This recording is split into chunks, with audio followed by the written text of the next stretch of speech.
This podcast may contain offensive content. You have been warned.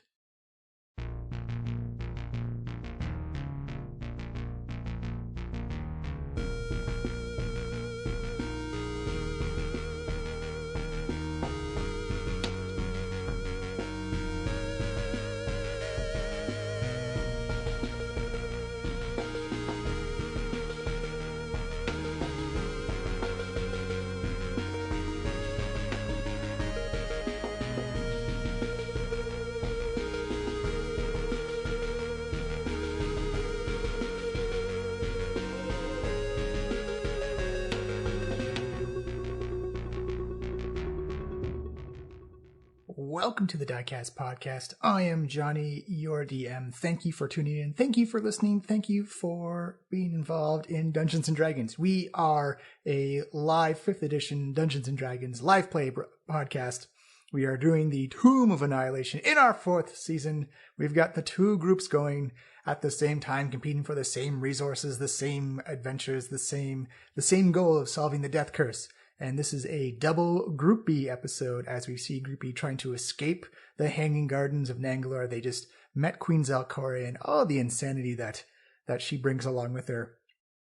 But this time, they are now making their way up to the encampment of Kir Sabal, and that Iku has some knowledge and some history with the Arakoa up there, and we will see what the journey through the jungle is going to be like for Group B. Because they still have the corpse of Mercy on top of Dungar, the Breaker of Knees. And they have a lot of questions and a lot of things they have to sort out. Like, what are they going to do with Mercy's corpse? What do they do with this offer that Agnes Wormwiggle has put on the wrist of Mercy? And are they going to enter into a deal with a sea hag over the corpse or the possible restoration of their good friend? So we're going to find out. They're going to trudge through the jungle. They're going to make some decisions that's going to definitely have some effects in game. But before we get into all this, you can find us on any app that plays a podcast, iTunes, Stitcher, or Google Play. You can find us on our own website, www.flyinglizardstudio.com. And you can find us on Twitter at Diecast Podcast. Please give a follow. Please give a subscription. And please leave us a rating and review. And share us with a friend. That'll help us out a lot to keep making more wonderful podcasts for everybody to enjoy. So the quick intro for this week, as we're just going to jump right into the adventure because things get a little hairy in the jungle and they try to figure out what to do with Mercy and what the next step could be. What are they going to find at Kir Sabal? What is going to be at Kir Sabal? We're going to find out. I will see you at the break. And there we go. Welcome to the Diecast Podcast, Group B. 2 Group Bs. B is for booyah! Booyah for the Group B. We're catching up. Better than Group A. That's what it's Yeah, good one. Yes, I like that. Rivalry begins already. But yes, this is the Diecast Podcast. You can find us on our own website, www.flyinglizardstudio.com. We are a live play 5th edition D&D podcast doing the Tomb of Annihilation.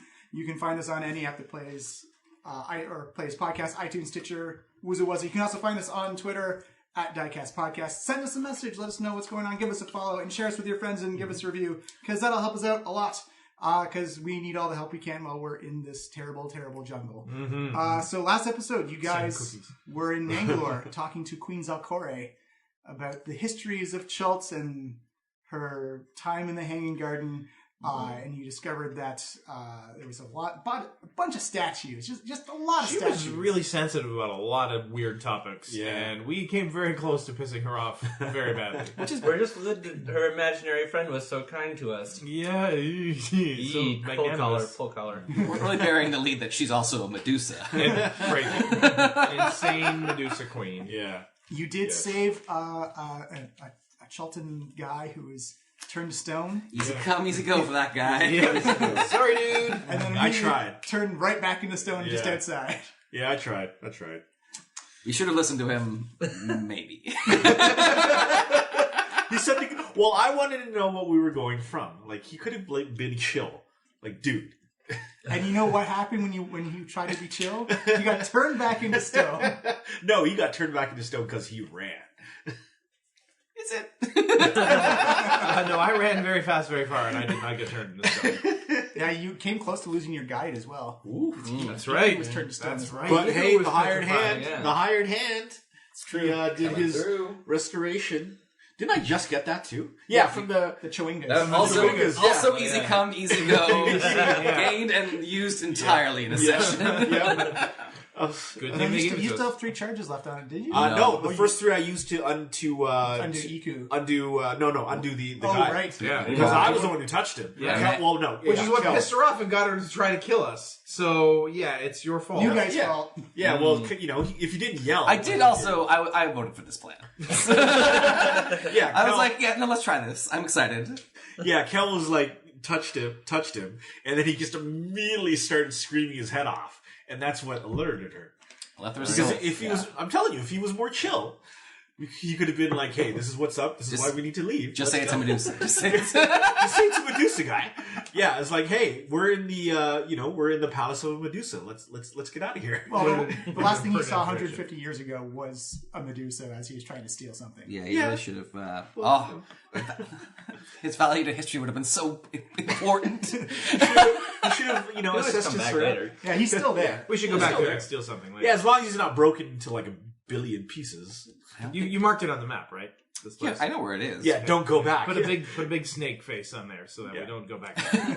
Yeah, put a big clear X on that. It's like, No I need. think I can remember where the yeah. Medusa is. Don't go back. Already forgotten. All right, where are we going next? It's called the Hanging Garden. We're on our way to Kir Sabal, I believe. Kir Sabal. Yeah. it's like the planet. But we rescued you from the what's it called? The Iblis. They're- Iblis. Yes, and thank you for Very that. much. They were much tougher Yes. than I expected from a couple of storks.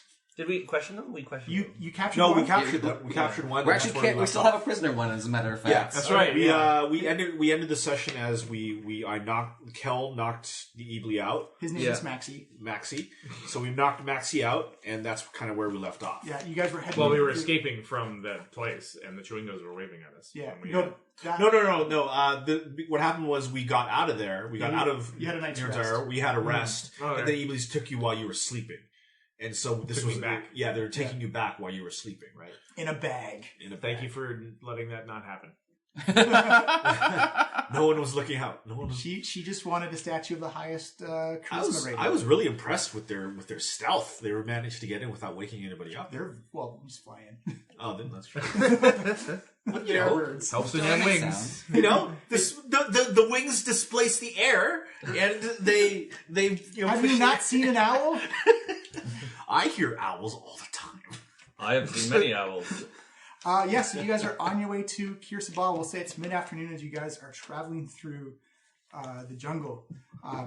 Iku is atop Dungar, the breaker of knees, as you begin to cut a path through the jungle. As you notice, it gets less swamp-like and back more into that dense jungle terrain. I'm also riding on Dungar. Yeah, anyone else can ride on Dungar, as he is without spikes at the moment. He's never getting spikes. Yeah. I need to sit up there. Never ever. We have a leveling chart for Dungar, and one of the options that can be had is spikes. Immediately I vetoed that. No way. I need to sit up there. You see one spike starting to grow, you push it back. It's just like chipping away at it with his obsidian scimitar. He's going to grow up. You can't keep him a child forever. Look, I am all in favor of him growing in all kinds of directions, just not in spiky ones. What if spikes were like dinosaur acne? Gross. Well, then I'm doing him a favor, filing this off. Dinosaur warts. So you guys start traveling through the jungle, and as you begin to notice the terrain gets more firm and more tougher, and you notice it starts to take on kind of like a bit more shaly rock bed underneath, as the terrain just feels less swampy. Yeah, less swampy. And Iko says, well, as we get to Kir Sabal, we're going to just remember when you see a fork in the road, we have to go left because we're coming up onto a valley. The Orlung River used to be at this great, it's essentially like a canyon. So we just have to go to the left because that's the side Kir Sabal is in. The Arakoa use the natural protections of the cliff. Arawada? Oh, the bird people. They're like... Like these guys. He points at the Ibli. She said, no. They're more humanoid, but like, she said, think of them, they look like eagles, but people with wings. So they're like feathered people, not So they're like smart birds. They're like persons. Yeah, but they're exceptionally smart. In fact, they are devout followers of Uktao. Okay, they're going to be happy to see us? Phoenix Oh yeah, person. well they're very helpful towards adventurers in the jungle. Follow-up question. Do they have money? Well, they are said to guard the greatest treasure in all of Chult. But they use currency. They buy and sell things? No. It is a communal society. They work for the betterment of. Do they trade with outsiders? No, they are very wary of outsiders. Actually, But they like to help adventurers. they will. Yeah, when she looks up, and says, "We're probably in their territory right now." It's quite expanse. But she just said, but that does remind me, Durand. Do not steal anything from there. From these Arakoa. Perhaps I should get out the manacles. Well, what if I give them something of equal value and we come to an arrangement? Maybe they'll like me so much they'll want to give me a gift. Well, they're wary of travelers on their own perch because Look, do they speak common? they do. We'll be fine. Well, you just be careful because anything that is stolen is automatically assumed to be outsiders. Their systems of justice are not exactly what you'd expect normally. Like, he looks up, I don't know, dragging people into the air and then just dropping them so that they die? That seems like a pretty good way to take care of it. Well, if they feel the reason to do so, then yes. Their rules are usually when you dishonor them or break one of their codes, you leave Kir Sabal the fastest. You should be talking to this guy over here, points at the druid. He's the one who doesn't know how to behave in civilized society. She said, I actually expect Fedwin to do quite well inside Kir Sabal. Yes, I will do fine. I will respect their true natures, and that will allow them to prosper as all life prospers. They've been dedicated to keeping this treasure guarded and safe for, past 50 years or so. Well, I have no interest in this treasure they've been speaking of. They will also almost certainly know about what Chult was like before the spell plague. Because history is covered up. They might be outside of the planting that the Mesrides did to cover up their tracks. And that helps us figure out the death curse how? I hope so. Well, it's all it's the thing that I have come to believe is that whatever these people hid must be very important. So we have to find the treasure, is what you're saying. I don't know what this treasure is. Look But around it's important. you. Do you see the connection between this tree and that bird? No, you do not see it, but it is there, for the bird feeds on the seeds of the tree, and its dung... I can see it pretty well, actually. The tree grow. The bird just shat on that tree. I can see the connection quite clearly. Yes, exactly. Good, I'm glad that you have learned something today. Birds poop? I knew that already, Pegman. Everything Yes. moves. What tree we're looking at? The one with the bird poop on it, over there. There's a lot of bird poop on a lot of trees. Try to keep up. Welcome to the jungle. We've got fun and games. Yes. All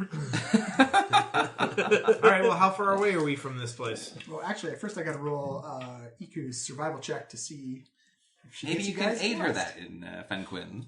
Are you able Yes, I will assist her. Yes, give her a relaxing massage so that she can easily discern which way we should go. I do not understand why that would help. Just barely. Sorry, I was distracted by the ludicrous suggestion from Durand. You see, Iku's like, this is actually distracting me more than I needed. You guys continue on. You head into the night as you make camp just along you look back and again as Dungar just cutting this almost straight and narrow path of Dungar's cut this straight and narrow path as you make camp. The forest gets much more dense. You can feel the humidity kind of like setting in a lot more as you had felt like you had more room to move on in the swampy areas of Nangalore. Oh yeah, roll me a d4 to see if you were. My boots go faster. Yeah. It's a 2. And I will check the weather. Check the weather. We'll tell you your weather report for the morning. Uh-oh. That is normal. A light wind, which doesn't really do anything. And heavy rain. Oh no! 1 second, I'll tell you if it's going to be storm or not. Storming. No, it's not going to be storming, but it will be heavy. So you will be, your perceptions will be made at disadvantage because of the... I take like a small leaf off a tree and I crumple it in my hand and like water pours out of it and I'm like, rain is coming to this place. And even you kind of feel that pressure dropping here, kind of like the rumblings, and you see kind of like that arcing of lightning up in the sky. Well, we made some pretty good time in the rain before, didn't we? Well, good to go slow. We've had a pretty big couple of days, what with the running away from the Medusa. You almost got kidnapped, for crying out loud. That was not fun. I didn't enjoy that. Yeah, this has been a pretty hectic contract, guys. Brought back too many memories from childhood. I mean, I think we should maybe be discussing some hazard pay. You can talk about that with your employer. Yeah, we're not the ones paying you. Yeah. Remember that. Well, don't remember that. You're with us now. So wait, you want me to simultaneously follow your rules, but at the same time, you're not paying me? Your pay depends on that other person. Your life depends on us. It is your choice to make. I like that. We should patent that. That's a good one. Damn. That's nice. I'll give you inspiration. That's a good line. You guys go through the night. Maxie says, "Hey guys, can I get some food? I'm a little hungry and tied up. Don't forget your friend Maxie here." Of course you should eat. What is your diet? Anything like I'm a carnivore, so anything like frogs. We have some. Meat. Do we have raptor meat still? No, No, we ate all the raptor We still have jerky a jerky, while right? ago. We have regular jerky. There's some jerky. that we Okay, I bought give him some jerky. in Port Niam's Take Road. some jerky. And you see, like, because his two beak tips have been pushed or bent in opposite direction. He seems to like have trouble trying to gull it down. It's like it's a little salty. It's a little salty, Yes, and it will keep you alive. but it's salty though. Like, Yes, it is jerky. That is the nature of jerky. it's not the best. You got anything else? I mean, maybe some water. Or, Yes, I have your continued survival. Please enjoy it. yes. Am I ever going to be untied at all? No, I think that's a pretty big no. Definitely not tonight, anyway. Why are we still carrying this guy around, anyway? I believe he didn't want him going back to... Oh yeah, we were going to carry him for one day, 24 hours away to give us a head start on the Medusa. Oh, okay, so we're what going it to let was? him go, Yeah. like... Tomorrow later. night you will be released. Until then you will suffer this jerky. Oh, Please do so silently. He says, "Oh, she can't leave. Wait, what? She can't leave Nangalore. Why not? Because she can't. She never really explained it, but it's like she walks into a wall. She physically can't leave the place." Oh, that is good information. Here, It have is another piece good of jerky. information. Good bird. Oh, so good, so salty, it's so good. And how... See, it grows on you. How much treasure would you say that she has back there? Well, it's treasure is subjective type of thing. Shiny, glittery, Oh, gold. lots of shinies, yeah. Jewels? No jewels. Precious metals? No. Great works of art? Statues. Recipes for a delicious flan? Recipes for psychedelic drugs. That could also be lucrative. She does do a lot of drugs. Like that place is a haven for alchemists and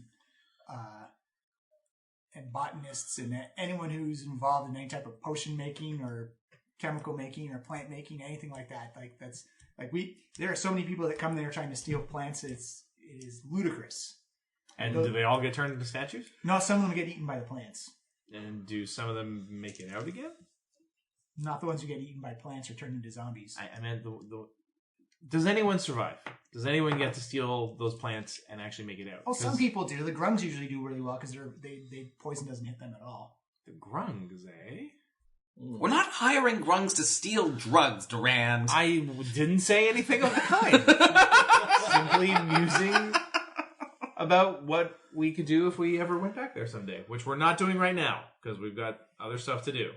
But someday, I'm just saying, stealing from somebody who can't pursue you Is still stealing. is the best kind of stealing.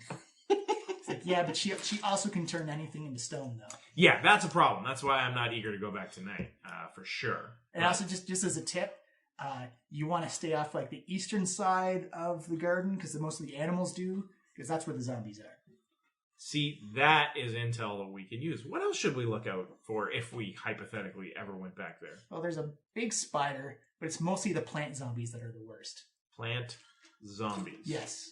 And how do they react to fire? You see, Iko said, like, well, yellow musk creepers are quite dangerous. Like, What's a yellow musk creeper? it is a beautiful yellow orchid that will try and plant a bulb into you, and the bulb slowly poisons you. And if you die from it, then the bulb erupts and creates a new yellow creeper and takes control of your body and makes you...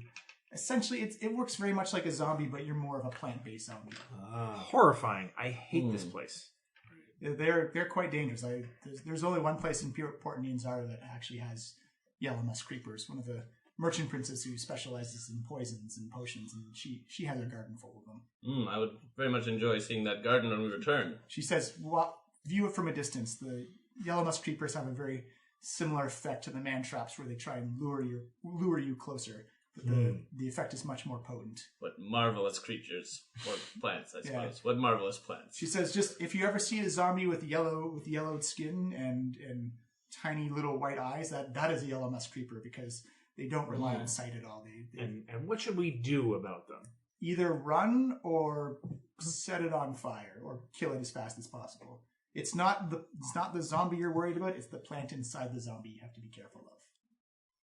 Good information. Wow, we are learning so much today, guys. And you see Max, he's like, yeah, that Eastern Garden, full of them. So don't go in the Eastern Garden. Don't go in the Eastern Garden, because it hasn't been very well kept. The other birds, they don't like to go in there, because essentially like they just blend in with the roots and the vines and the ivy and stuff like that. So what's the safest way to get there, aside from going in by air like you do? That's the only safe way. The only safe way. Everything else there is, if you can fly, you're great. If you can be incorporeal, I guess that's good too. Because those Chowingas, they can get in and out no problem. They've been there for centuries. Really? And how do they get along with the lady of the place? She can't affect them at all, so. She can't affect things that are incorporeal? Oh, I think it's because they can't see. Chowingas are blind. Possibly. I don't really talk to them a whole lot. But, she looks right at them and they're fine.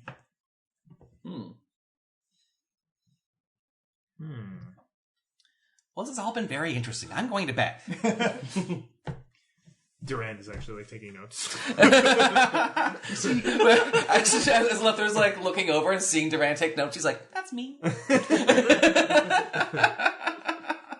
I'm having a positive effect on them. Are there anything you want to do during the night? Oh, before that, we're definitely repairing our shoes per usual. Yeah. I will be writing my journal, catching up on all that information I learned. All right, you guys spend your night. Eebly a creature? They're a bird, yeah. So can I? Oh, so when I can't until level 4, but I could turn into one now. Yeah. But I can't because it's above my level. No, but you can also turn into raptors and some of the other things that we've seen. Actually, I can tell you what the Eebly challenge rating is. It doesn't matter. It's got a flying speed, right. So it's a challenge rating 1 for future. Yeah, he can't turn anything with fly yet. Yeah. That's level 8. Yeah. Right. Swim is next. It's got a multi-attack and it can cast Blur. Megalodon. That's pretty good. Turn yourself into a shark. Yeah, they were pretty brutal. They would have killed me if you guys hadn't shown up. All right, yeah, you guys go through the night. You wake up in the morning. Maxie is still there, tied up. It looks very clear that he tried to undo himself in the middle of the night, did not succeed. I'm going to wake up earlier than everybody else, or at least attempt to. Mm-hmm. And before we get our day going, hopefully while he's still asleep, I'm actually going to relieve myself on Maxie. Oh, that is what wakes him up then. Yeah, there we go. Oh, hey, buddy. Sorry, I didn't see you. Still salty. Still salty. Sorry about that. I know you were thirsty, but that's not what I didn't mean that. I'll try not to get you next time. You see, Iku said, Durand, that is not a proper way to treat somebody. He kidnapped me and was going to turn me into a statue. Still, you are responsible. If he is a prisoner, then you must treat him with the respect as such. What? It's natural. You guys like things that are natural, right? Everybody does it. Kel wasn't looking where I was, aiming. Kel says, in bird culture, that's considered a dick move. It literally involves his dick and he's moving it. Well, yeah, so... It's a very layered saying. Why do I have to hang out with all you gross guys? I miss Mercy. She's right there. Mercy says... Everyone looks mournfully over at Dungar. Yeah. I know she's over I heard there. him try and dry off. I apologize for the treatment you've received here. Is this good? You need to eat more vegetables, dude. Vegetables? I think we could just let him go, Fenquin. Yes, I agree. But he has so much more he could teach us. What else? Like other ways that we could sneak into Nangalore? I fly in, but the birds do see everything. The birds see everything. Yeah, they all talk to Zalkore. Like if we don't see it, like then the parakeets see it, or the parrots see it, or like the cockatoos see it. Like wait, and like regular birds? Yeah, they all talk to you guys? They talk to Queen Zalkore. Yeah, she can speak bird. Yes. Can you speak bird? I can speak to birds. Yes. Oh. I can speak to any creature. I guess it's not that walks the special earth. then if Fenquin can do it. No, but there are birds everywhere in there. So again, you're saying invisibility would be a good idea. Yay! We've had a few invisible people sneak in. Yeah? Were they successful? Well, they're statues now. So no. See, that would be a no. What I'm looking for is by success, I mean... Well, they snuck in. They just didn't get out again. No, see, getting out again it's not success if you don't get out again. I was just going by the parameters. You said sneak in, they got in. Look, do you like shiny things? You seem like kind of a smart guy. I think I may have misjudged you originally. I'm not a big on the shiny things thing. I'm more on the self-preservation thing right now. Well, yeah, as you should be, because I quote over to Fenquin, I'm like, that guy, I've seen him swallow a bird whole, you know what I mean? Give me a deception check. This is the guy who's like mopping the urine. 19 plus 6, 25. Oh, that beats my 21. He's like, really? He looks over like, oh yeah, like puts the size comparisons together. He's got a pretty big appetite, you know? You have nothing to fear from me, bird friend. Unless he's really hungry. But I've kept you prisoner only for my own preservation. I've given you info. I've been with you a while. You should just cut me free right now. Come on. Yes, take this jerky as a parting gift. Oh, it's so I don't like it, but it's so salty. Oh god. This is all we have. I undo the manacles and put them back in my pack. Yeah. As soon as you undo the manacles, he bolts and like flies into the sky. Farewell, bird friend. Fuck you! You know he might come back with some friends and try to mess us up. Well, we said we would carry him for one day, and we have done that, so we must keep moving. You see, Iku said, Iblis are usually quite cowardly. They opportunists more than anything. They don't. They'll remember a grudge, but if there's an opportunity to seek it, they'll take it. But they usually don't proactively go after people. There will be a ton of gossip about you back at Nangalore, though. Good gossip, I hope. I don't think it was going to be good gossip. I care not for gossip. Let us proceed forth. Yeah. I believe that we should be careful as the rain is going to mask the sounds of approaching attackers. Do you want to do travel slow then? I believe that is a good course. What say you? I agree with traveling slow, especially if there's going to be a rainstorm. Yes. Faster's better, but whatever. All right. Yeah, let's travel slow. Iku, you travel slow, so everyone gets a +5 to perception and their passive perception. No, all right. Also, you want to aid EQ in this also? That's all right. Okay. She rolled a natural 20. So. All right. Look at that now. She slaps I still your want to hand help. away. I don't need this. We're in the rain right now. Get the fuck out. Get away.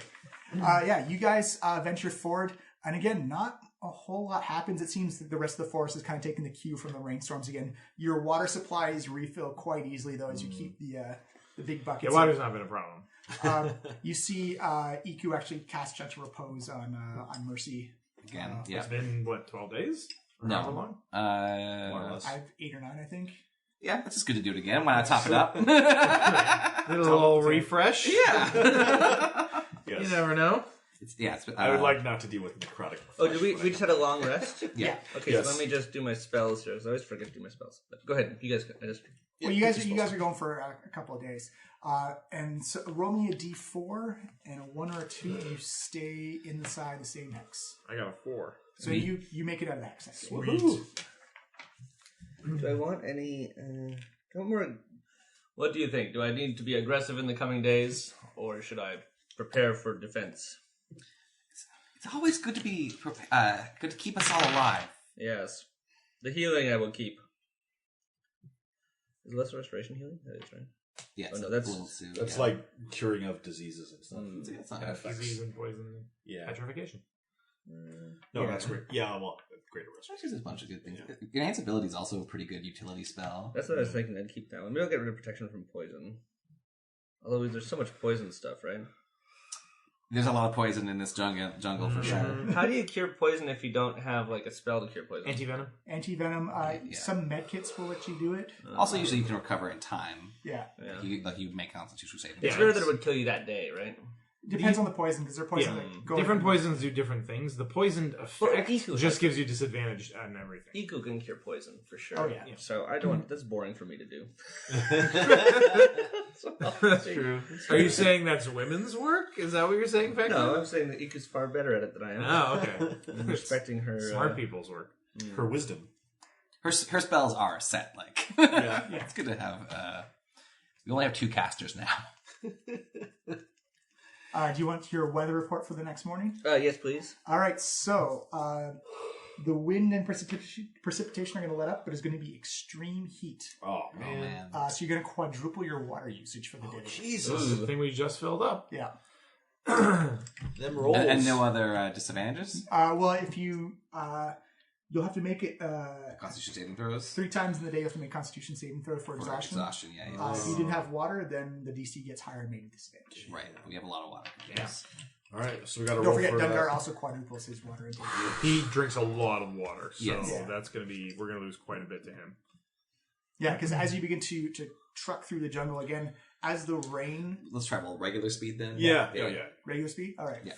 So as the rain, the heavy rain kind of kept things in the forest, and you notice that the heat is keeping the forest away as well. But you just also feel that humidity just stick to you. It's like you walk by, you brush by leaves and vines, and even Dungar seems like you can actually see that the dinosaurs are starting to perspire quite a bit. It's actually, it's kind of like I'm going to grab a big, like, frond leaf off of a tree as we go by, and I'm going to use it to fan Dungar's head. and as you fan, it's like these small like sprays of water, like just like condensations, just begin to come off. And it's like that hot water kind of like stings you and hits you in the face. Yeah, I'm going to keep him cool. Come on, buddy, you can do it.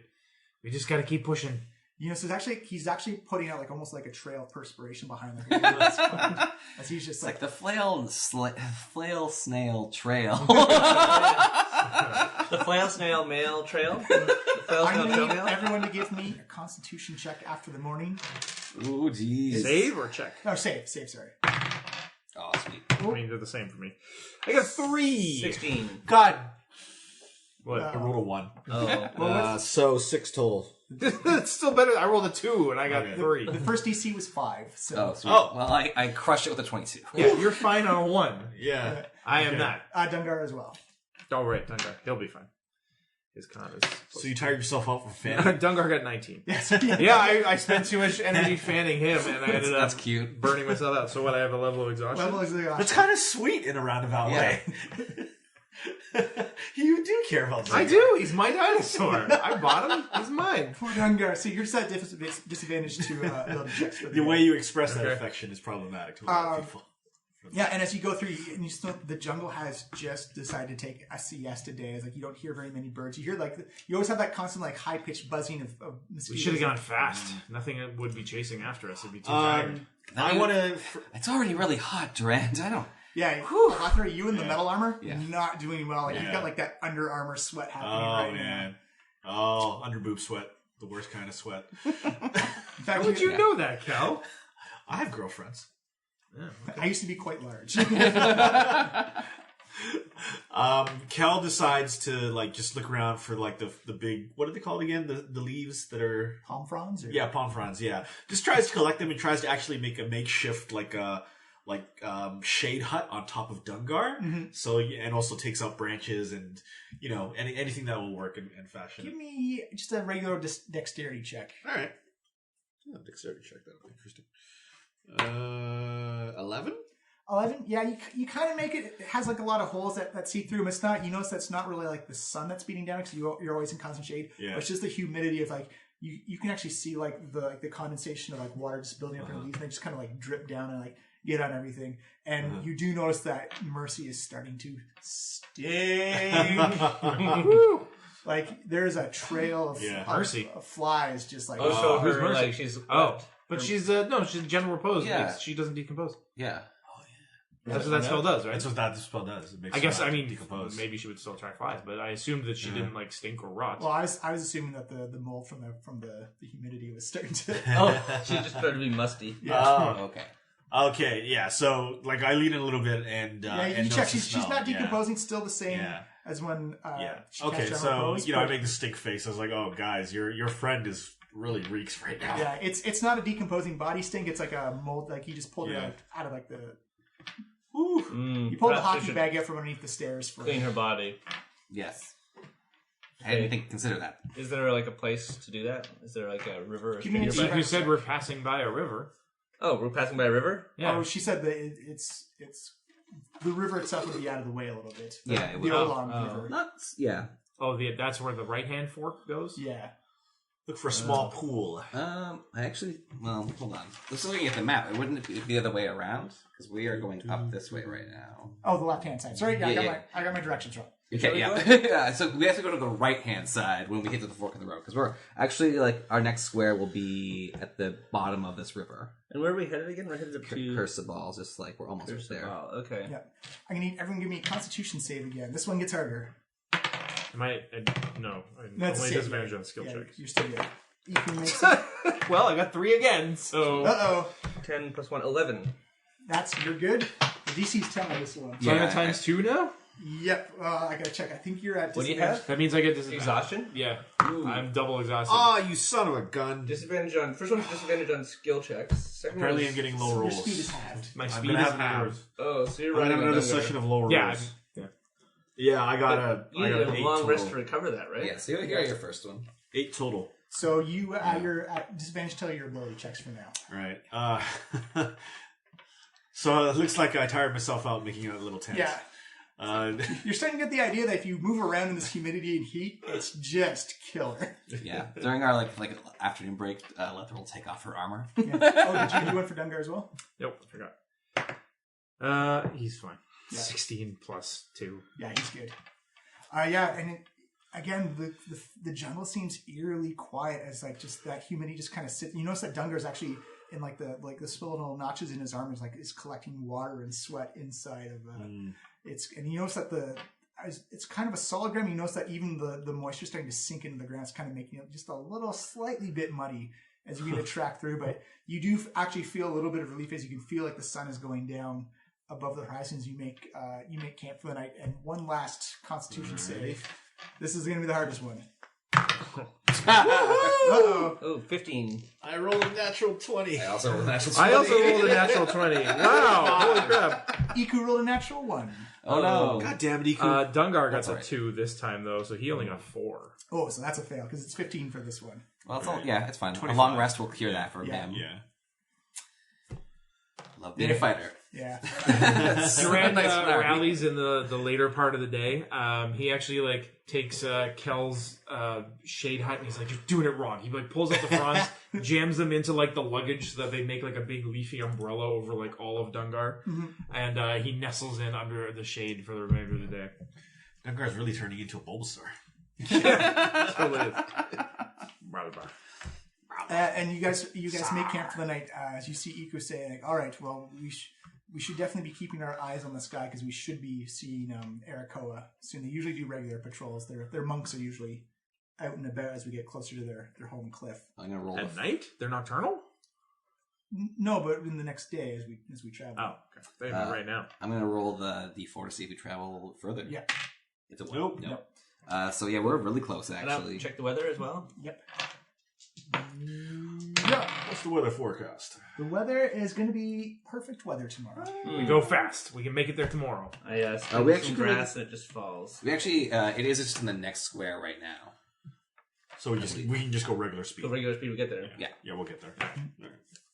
Regular speed. Okay, so condition ends. We still haven't determined. We have no kind of night watch system whatsoever. We all just assumingly go No, to sleep. you guys are getting really lucky so far. we really need to start posting. Someone has to Oh, we take should do watch. watches? Yeah. Okay. Yeah. The suggestion from the guy who got kidnapped and come back. Yeah, Durand, as they settle down for that night and they're having their evening meal, Durand is like, okay, we really need to start having somebody who's keeping an eye out for people, I don't know, say, coming to kidnap us and drag us away. This is a good idea. So we need to rotate. Who's gonna go first? I nominate Kel. Oh, okay. I also nominate Cal. Great. Clearly, it was going to be Kel first. So Kel's you watch. You stay up for 4 hours. All right. And you wake up Fenquin. Okay. He does the next 4 hours, and that'll be the night. Yeah, that's good. And then we can sleep. We should do 2-hour watches.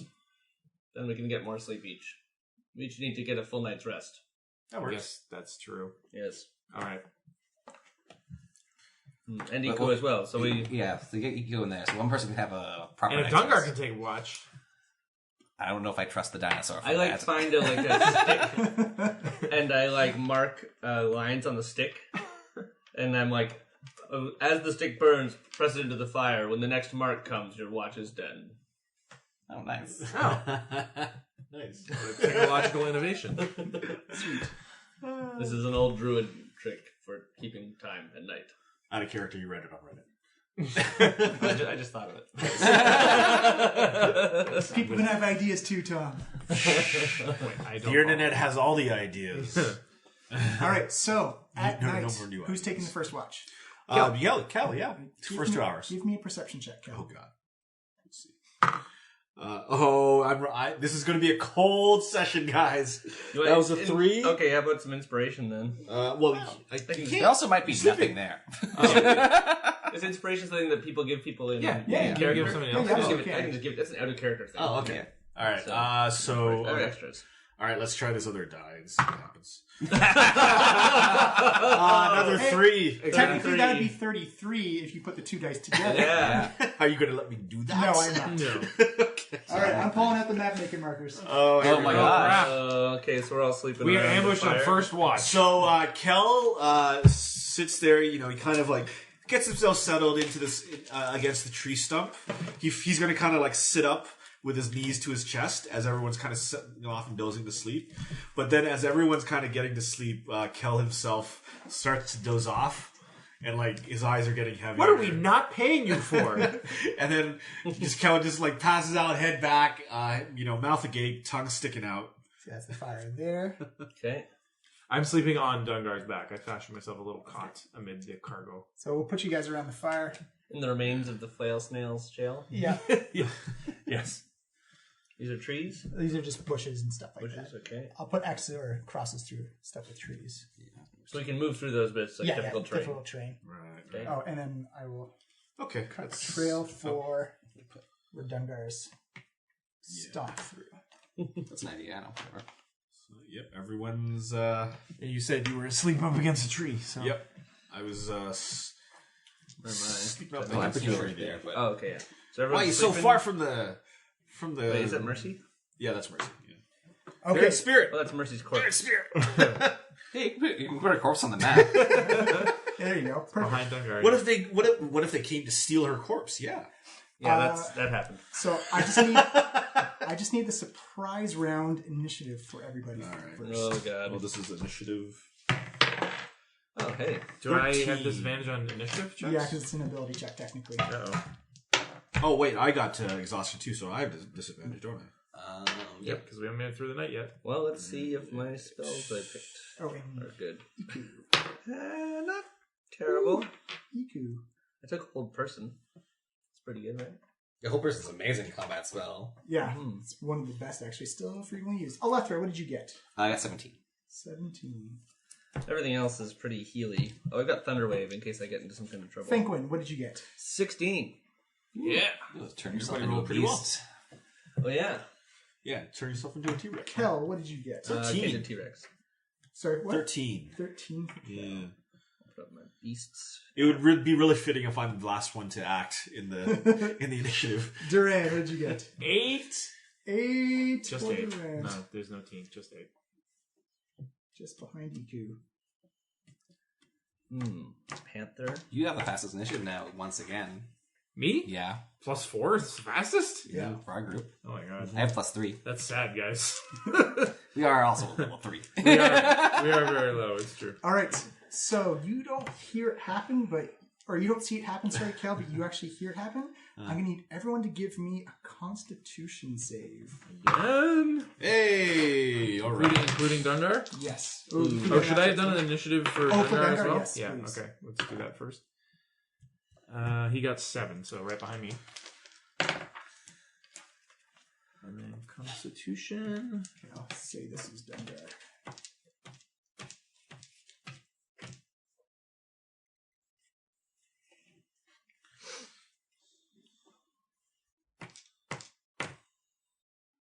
Right, so what, Alexa, what'd you get? My save. 21. You're good. 9.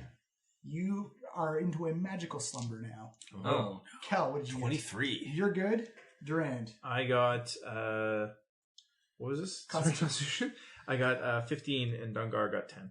Dungar falls asleep. Oh, Oh, man. I also actually don't think I can't be put to sleep sleep by by either. Oh, right, you're right, Yeah. because you're half of I have Fey ancestry. Right. And Iku got a natural 19 on that. So what's going to happen is, on the surprise round, So I'm magically slumbering, so I'll give myself a little ring. yeah, so is Dungar. So you can only be woken up if someone has to shake you or do damage to Where'd you. the rings go? They're probably in the Back in the box? Yeah. maybe I put them back. Oh, no, right here. Sorry. Right there. hiding under the mattresses or the markers. What is that? What are those things? They're like jaguars with snakes for heads. We got the legit minis. Yeah. Is it really? Yeah, Yeah. those are Oh, common that's ends. awesome. They're jaguars with 6 snakes on their... Well, that's messed up, man. so many They're Medusa jaguars. Are they really? Whoa. They're Well, they medwars. They're called camodens. Gross. I like my word. So that one used its action to do the sleep cone on everybody, and the other one is going to attack Kill. Kel, which is correct. They bite and a claw. Yeah. That is both a 23 and a 17. Does it yell out Wow. "Hi-ya" as it Both of them- like, leaps on him? Both from of the- them hit. All right. That is going to be 8 and 4 damage. 8 and 4. Okay. Can I use my reaction in this Not a situation? surprise. No. Okay. Did we have temporary hit points from the previous day? No, that's all gone now. Oh man. 8 and 4, so that's 12 total. Ouch. All right, but they were also the last to go. Well, Dungar's asleep now. So, Alethra, you are up as you hear this vicious attack come out. And as you look up, you can actually see kind of like these 2 glowing eyes coming off of the like it's being lit by the fire. But then six sets of smaller eyes just kind of hovering around that original set of eyes as you see this gigantic cat spotted yellow and gold or black and gold like a jaguar. But you can also see 6 snakes coming out of its shoulders, just like hissing and looking like they're getting ready to strike at Kel. Jeez. Why is this place so obsessed with snakes? It had to be snakes. Why did it happen to snakes?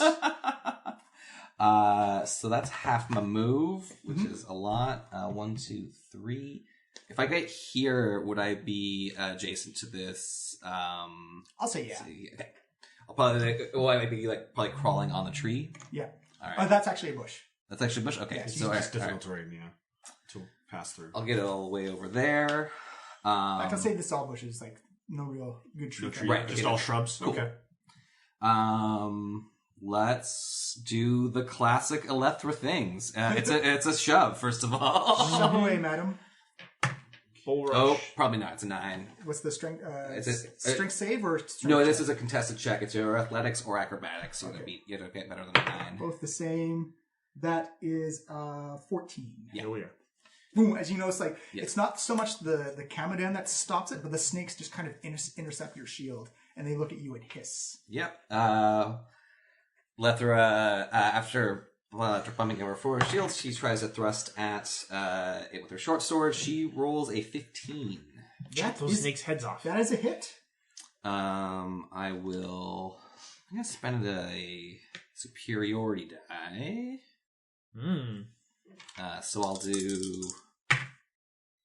9 plus 4, so 13 damages. What was your maneuver? I'm going to do a pushing maneuver. Give me a strength save, John. DC 14. Okie dokie. Shield didn't work. Push it with your sword. That is a 14. So it does not happen.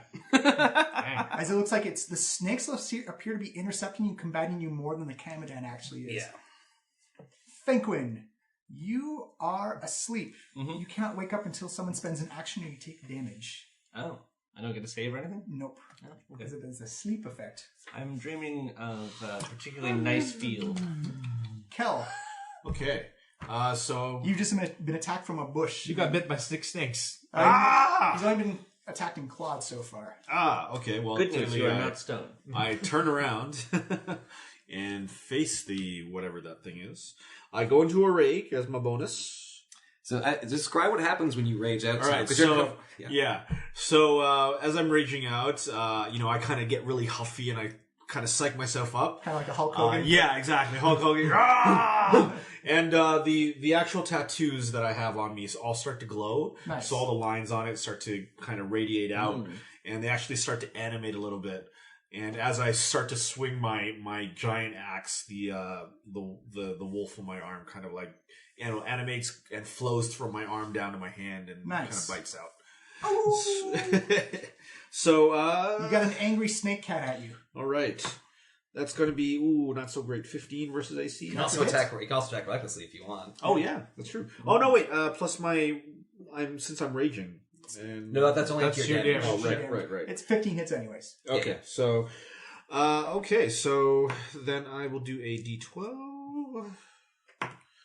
That's another 4 plus my raging is 2, 6. so 6. So 10 piercing damage. Slashing damage. Slashing damage. Snap. If you can pierce with an axe, Yeah. aren't all slashes just the ultimate piercing? Sweet. This is a fun combo for you and I, Tom. As you bury your side, you actually hit the flank of this thing. You notice it has beef and muscle to it. Like this thing looks like it's very strong. All right. So it'll be good eating, is what you're saying. All right, Iku is going to stand up and use half her movement, and she's going to super jump to the Kamadan in the back there. She's going to do her staff attack, and hopefully, that's a 22. Oh yeah, I should have reckless attacked. Oh. Yeah, 6 always damage. reckless, man. Yeah, My bad. 6 damage, so that goes down to that. And now has to make a Constitution save. Iku may save your butts. Oh, shit. No, she did not. No, it has to make a Constitution save. It falls unconscious. What? She just put it to sleep. No, she knocked it out. Oh, She wow. killed it? She didn't kill it. She knocked it out. It's a- You see it. You see like this puff of gas come out from the snakehead on top of her staff, and you see kind of like shake its head and just like kaboom, all the snakeheads also fall down at the same time. What? Awesome. You are our MVP, Iku. MVP. Durant. NPC MVP. All right, so I wake up. I hear the sounds of battle. Yeah, you notice that Dungar and Fenquin are still fast asleep, All right, I and that a giant jaguar with snakes out of its shoulder is mauling Kel. okay. I pull out my crossbow and I fire at the. Actually, It'll have a half cover in the bush. half cover in the bush. Yeah, so +2 to its AC. That one is wide open. Yeah, that one's wide open. But it's also Jason, prone. it's so also I would prone have, and- I would yeah. have disadvantage shooting Yeah. against it. So I'm going to fire at the one next to Alethra. Nope, 7. That is you. Whoosh, it goes right through the bushes. Whoops. All right, I will hide as a bonus action. 6. I'm so tired. Still, I was like, I just got to sleep. Oh yeah, What you're the also, fuck, Cal? You're also doing those stealths with disadvantage as well. Oh well, Because you're I exhausted. couldn't have got worse Yeah. than 2, so don't worry. You see the Kamadan, like as it takes its first hit, it looks like it's going to unleash on top of Kel. Okay. Because you recklessly attacked. No, he No, I did did not. not. He did Did not. He did Did not. not. Make this attack with disadvantage because I'm going to use protection. Disadvantage. That is going to be a 12 versus AC. Miss? As you see the snakes come out, and you actually notice that Mercy puts her shield in front of the snakes. Alethra puts her shield in front of the snakes, and you notice that all 6 snakes is like whap, whap, whap, whap, whap, all hit to the side. Nice. And that is because the other one is unconscious and can't go right now. Dungar is asleep Yep. and can't move right now. Alethra, it is your go once more. Sweet. Let us once again try to push this creature, shove this creature, I guess. Okay. It's another 9 to Jesus. push. Wow, so many That's threes a today. whole 20 out of mine. Yeah. Everybody's cold. My other rolls have been The NPCs great. have been rolling great, by the way. Yeah, I also I've been nailing all these Constitution checks. I haven't rolled below a 14. I will do a regular old sword attack. Yeah. It's a 19 to hit. 19 is a hit. Choppity chop style. Choppy chop styles. You gonna try to shove it again? No. Wait, you're gonna attack again. I'm definitely gonna spend another superiority die. Mm-hmm. There they are. That is 12 again. Damages. 12 damages. Ugh. And yeah, give me another. It's actually kind of let's get it out of the shrub for you. So I'll move over here before that, and then strength saving throw. Saving throw is a 16. That also passes, so then I'll move back to be adjacent to. You get the feeling these things are both dexterous and strong. Right. Finquin, still asleep, dreaming of blades. Large woman. Kel. Okay. So I'm just gonna attack again. So Attack recklessly this time. I can't. Only on the first attack. No, it's an attack. No, any attack. You just declare. Yeah, that your you're first attacking. attack per turn. Oh, You can do reckless. return. You declare if you're just doing all your. Okay, yeah, totally. So advantage. Yeah. Oh no, wait. I'm still exhausted, so regular. No, it's No, that's like third level. That's third level. Yeah. Just skill checks. There you go. That's why you recklessly attack. Okay, so I am raging, so that means double damage. yeah. So 2d12. 2d12. Plus 6. It's going to be brutes. Not if I roll 1 and a 4. But re-roll Reroll the one. Great Right. weapon fighter. Aren't Great you? weapon fighting. You have a fighting style as a barbarian, right? Yes. I don't know if Oh, maybe I not. Maybe that was your No, old guy. that's a feat. No. Great No, feat. that's a Never mind. feat. That's Never a mind. feat. Oh, you don't have great weapon fighter. No, 4 and 1. So Wow. 5 Get that plus way another less. 6 is 11. 11. 11, gotcha. Peanuts for a barbarian. Slash down. Iku is going to run over and use her action to shake Finquin awake. It's like, Finquin, wake up! What is up? We're What's under, happening? we're under assault! We are under assault. Kamadins! You My have drool on goodness. your face. Okay, I can't move yet, right? I'm just Not yet. Flying there. Durand, you are up. All right. Seeing that they have that well in hand, and honestly, the crossbow is just so heavy. I'm so fucking tired. He's going to drop it. He's going to hop down off of Dungar. Yeah. So I'll count that as 5 feet. Yeah. And then go over to this Camoden that's unconscious. Yeah. He's going to pull out the obsidian scimitar and just stab it through the heart. It's unconscious, so And I have advantage. and it counts as a crit Here anyways. comes it's And gonna this counts blow as a up. crit. All right, I got 13 and 11, so 17 total. That's a hit. So, okay, but it still counts as a crit, right? Yeah, because it's unconscious. All right, so that's 2d6 plus my sneak attack damage, which is another 2d6. Yeah. Plus 2 piercing, so that's 4.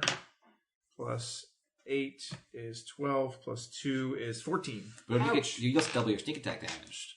Oh, you're right, Yeah, so that's yeah. another 2d6. Holy crap. you rolled a... Plus another 6 on top of that. So 20? You said 14 plus 6? I think so. Yeah, 18. Yeah. Oh, no, sorry, no, 20. No, it's 14 20. plus 6, yeah, so 20. Yeah, there you go. Boom! Powerful hit, but you do wake... Oh, no, because it's unconscious. It is...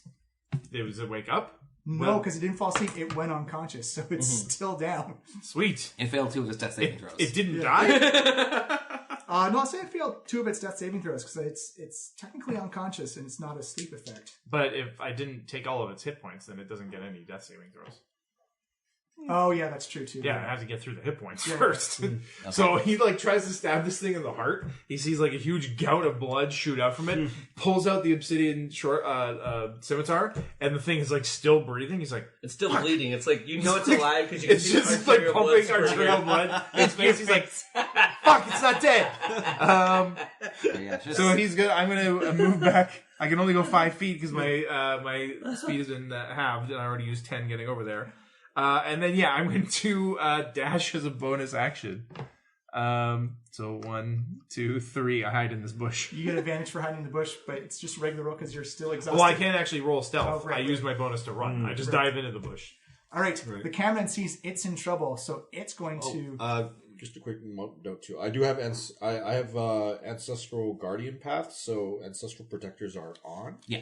Okay. Which basically means that there's these little spirits falling around, and if the thing attacks anything other than me, then it gets like disadvantage. It's attacking everybody. Okay, cool. Because you see all the snakes inhale. You see kind of like this magical bluish green magical energy being inhaled by the snakes, and then it expels out through the Kamadan. You see kind of like this gas come out. I need everyone in a 30-foot cone from the Kamadan to give me a Constitution save. All right, so 1, 2, 3, 4, 5, Not me. 6. So I think actually it's just us two. Yeah. Dungar? Oh, and Iku's just out. Dungar, Does it hit Dungar? 1, 2, 3, Dungar's 4, our start Asleep. counting. 6. Yeah, Dungar's in, but like just Fenquin's over here. Yeah. So it's right here. yeah. So just the two of us. Constitution saves, please. Dungar gets...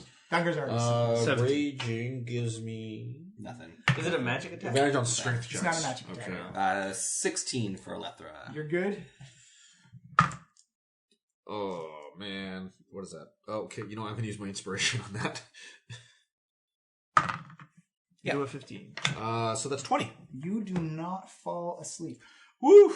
But it is going to bound off into the jungle, so you both are going to get opportunity attacks. Right. Yeah, sure am. Yeah. So Nope. It's a definitely a miss. do I get advantage on this because I'm raging If you're or reckless, reckless? Yeah. might as well. Oh wait, It's no, not it's on a your reaction. turn, right? Oh, okay, right. Okay, so I guess it's still hit.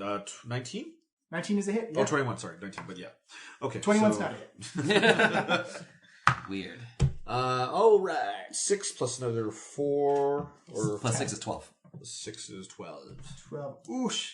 This thing bounds off. You notice this thing moves with great alacrity as it moves 40 feet off into the jungle. Damn. This room is Yeah. It just bounds off, leaving like a trail of like blood and stuff behind it. Well, you can still catch up with it. Possibly, yeah. Dungar is still asleep. Yep. Nobody woke him up. Alethra. Poor guy needing his rest. Needs his rest.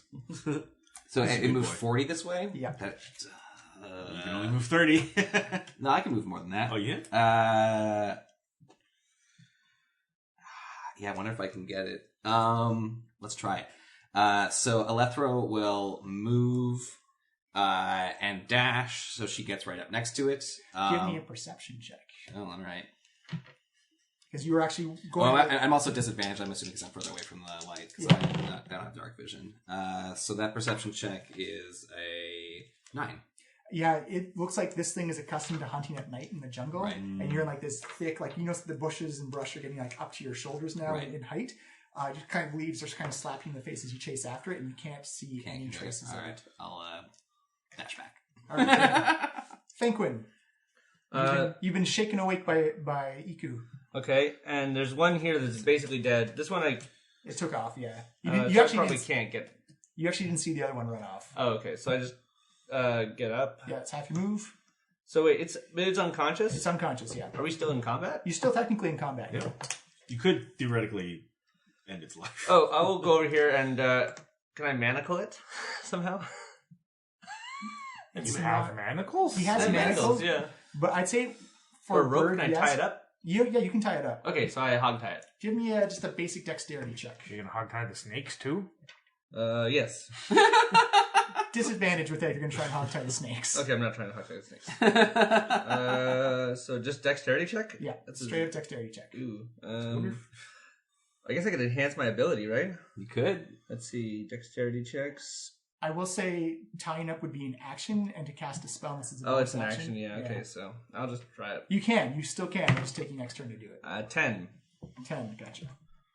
I tied up with a 10. Oh, that's its like difficulty now. Yep. That's how well it's tied up. Kel. These ropes will not hold. Yeah, you see that Duran put like a sizable crunch or a slice into this thing, and the snakes look like they're unconscious, but it looks like this thing is just pure muscle. Okay. 1, 2, 3, 4, 5, 6. Kel moves over. And yeah, that's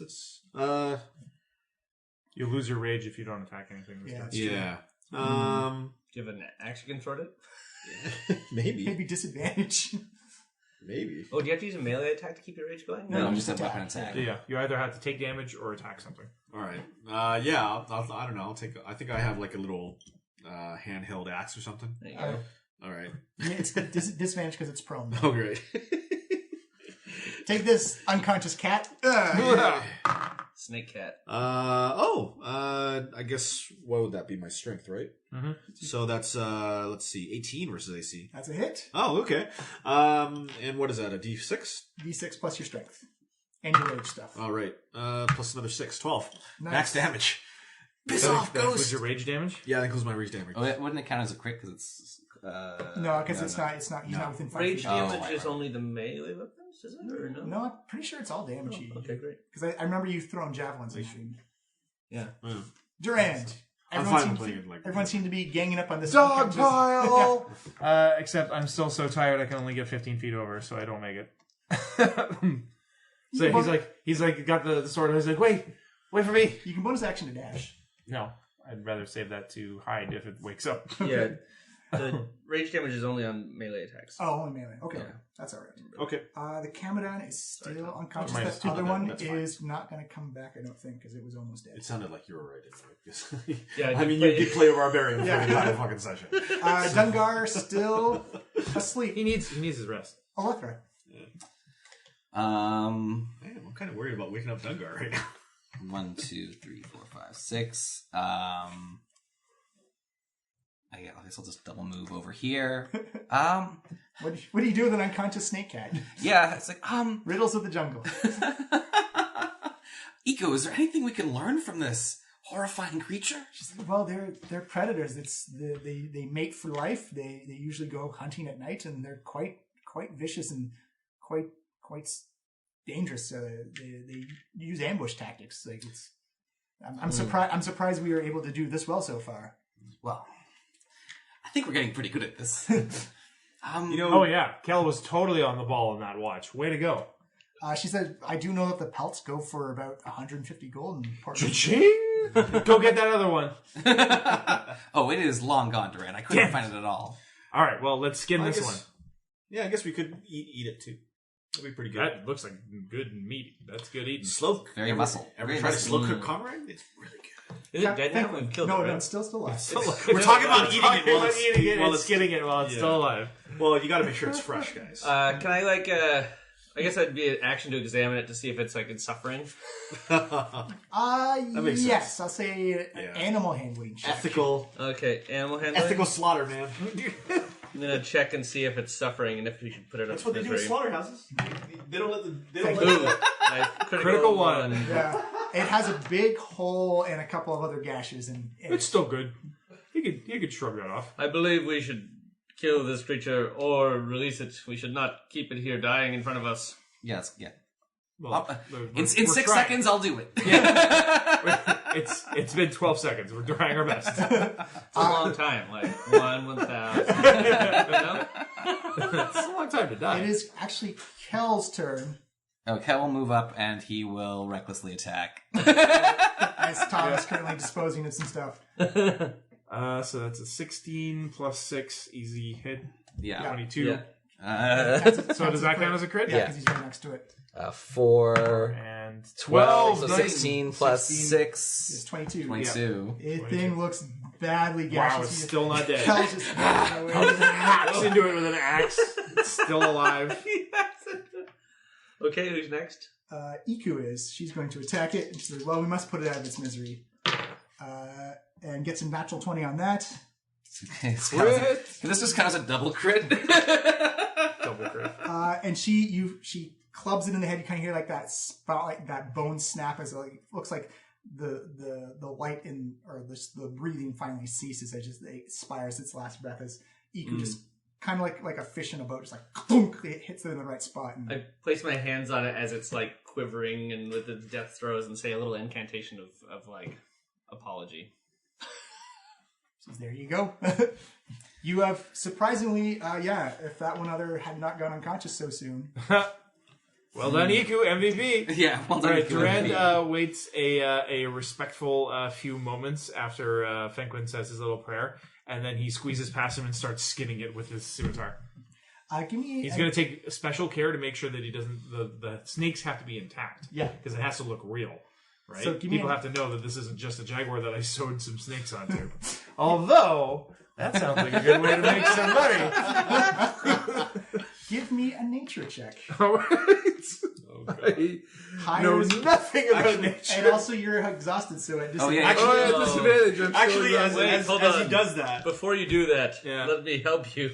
yeah. If you are going to butcher this creature. Yeah, Yeah, I was he, gonna say. he stumbles in, he like flips the scimitar around. So what check is it? It's a nature check. Nature check? So what skill is that? Intelligence, I believe. Intelligence? Okay, so is it so this would be an intelligence check? Yeah.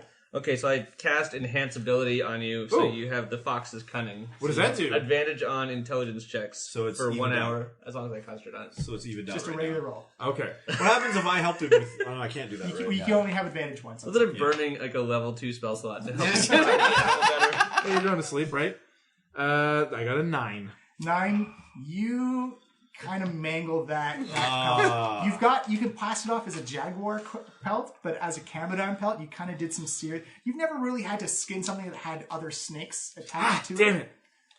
it. Told you to cut around that bit. I You should've tried, allowed okay? one This of us is to not do the this. best butchery tool. I don't know again- why you just didn't let Iku do this, Durand. Duran looks over at Iku. She looks at you kind of struck. Looks at the like, bloody mess on his hands, and he's like, I'm going back to sleep. she says, the silver lining is at least it's now easier to access so we can harvest it for food. Great, Yes, let okay. us make some use of this. I think we've all Crime voted, against Iku, nature. that you do that and not me. It's like that. Well, I'm surprised you chose to do it. And you were blinded by greed sometimes, Durand. It wasn't greed. I was excited. I was trying to learn a new skill. I don't think I did too bad for my first try. You did pretty bad. This looks Apologize to this creature that you have so disrespected. It looks like it suffered a worse death than it already. It was going to bite your throat in your sleep and kill you and drink your blood. Kel kind of leans over Yes, to Durand. that is and its like, nature. These hippies aren't going to let it go. Just say sorry. I'm extremely sorry, Mr. Snake Jaguar. I will do better when we find your mate and skin her too. Hmm. Good? I'm not Acceptable? it barely passes. F Great. plus. I go crawl back up into Dungar and pass D out. minus. Yeah, Dungar has not. He's still even- asleep. He's still magically boy. asleep. Good boy. Yeah, You know he's gonna. sleep. I mean, like out of character. I don't think we should wake him up because he's gonna have the best sleep of his life. A magical sleep is amazing. So restful. Mine is the next watch. Allow me, I will butcher this animal respectfully. Yeah, you're just getting food off it. That's Oh fine. man, 2 hour slow cook. Nice. Set up a pot for some brisket in the morning. Yeah, you go through Jaguar the brisket. You go through the night. Actually, who's got next watch? Fenkun is next. This is the And next watch. we're all going to take a shift. Yeah, give me a perception check. Oh, me. God. Maybe we should have 2 watches. There've been 2 rolls. I know. That's why I was like, Perception check, and I don't have any advantage on this or anything. Except No. I'm not sleeping anymore. And you can see in the dark, so no disadvantage. as long as you're not exhausted. Ooh, Another 3. I'm gonna Inspiration then? yeah, I'm gonna You used 2 inspiration this Very session already. inspirations on like utility. Okay, shit. maybe I won't. I'll take the hit. I do not notice anything. You get stung by a mosquito. That's pretty much it. 1 hit point. Well I played. thank the mosquito for the blood that it did not take. Thank you for leaving me some blood. I would have given you more, but your body is too small. And I Oh man. All right, who's next on watch? do I have to roll to butcher I the guess we're animal? going around, so it'd be a Only left 2 right. hours. All right. This is a. Oh, it's dark, so I have a disadvantage actually. So it's still the 7. This is just a perception. Yeah, That's 10. 10. Yeah, you don't see a whole lot happening in the night. It still looks like the jungle's still trying to recover from the hot day it had, but you can actually feel it starting to cool off significantly. You actually see kind of like this mist and kind of like this dew cloud begin to form just around it. It kind of gives it like a hazy type of look to it, but it feels cool down. You just kind of spend the night. The place where the Camden was kind of like a bloody spot on the ground now, but for the most part, you kind of see those blues and reds start to get closer to the morning time as it is now Duran's turn. All right. Man, I'll don my armor while. Oh, what? Huh? Oh, really? Seriously, I have to do this? We should get Iku to do the last watch. It's your turn, Durand. Come on. Oh, fine. We all did it. Drags himself off of. Actually, he's just gonna climb up higher on Dungar. Actually, you see Iku say, like, no, you know what? He's had a rough day in the jungle. I'll take the next one. Oh, thank you so much. You're a saint and a blessing. I am seriously so. She rolled a natural 1. Whoops.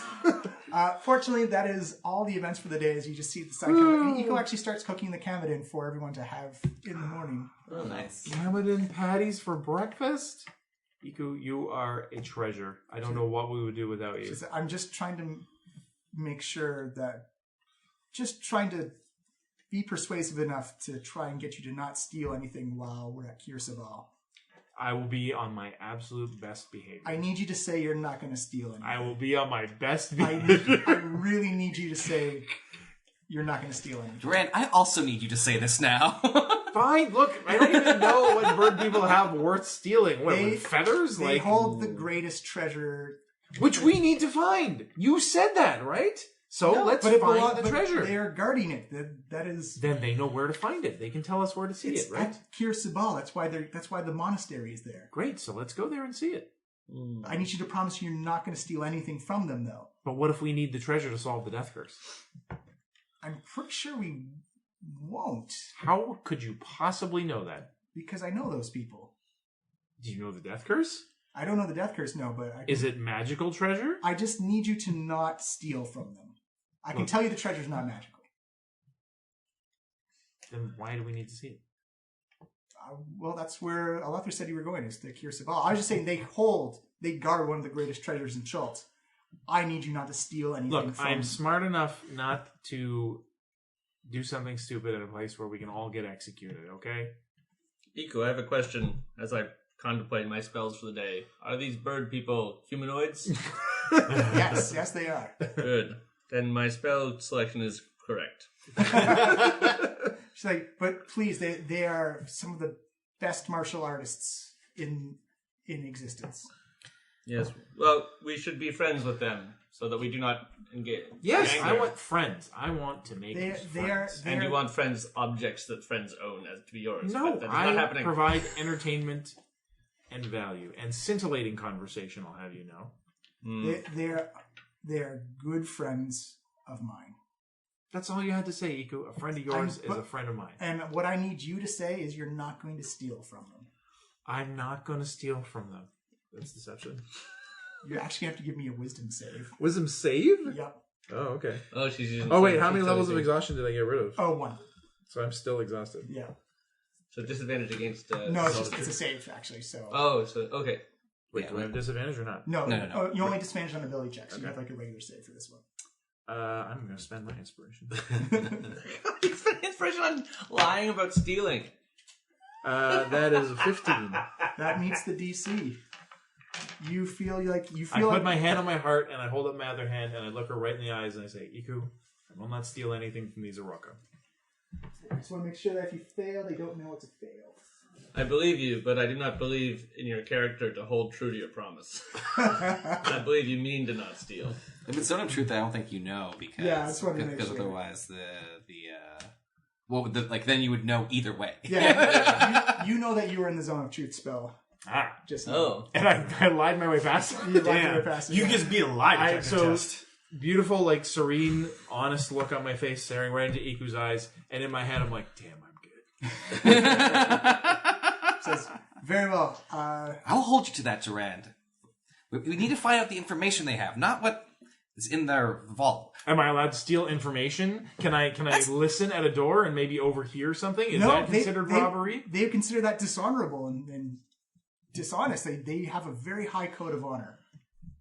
Great. It is a mutually benefit society that they have where They sound like an amazing group of people, and I can't wait to learn from them. no matter your status or place in the community, you sweep the floors, you help prepare meals, you go out and you cultivate the crops, you go on guard duty, you help people who need help.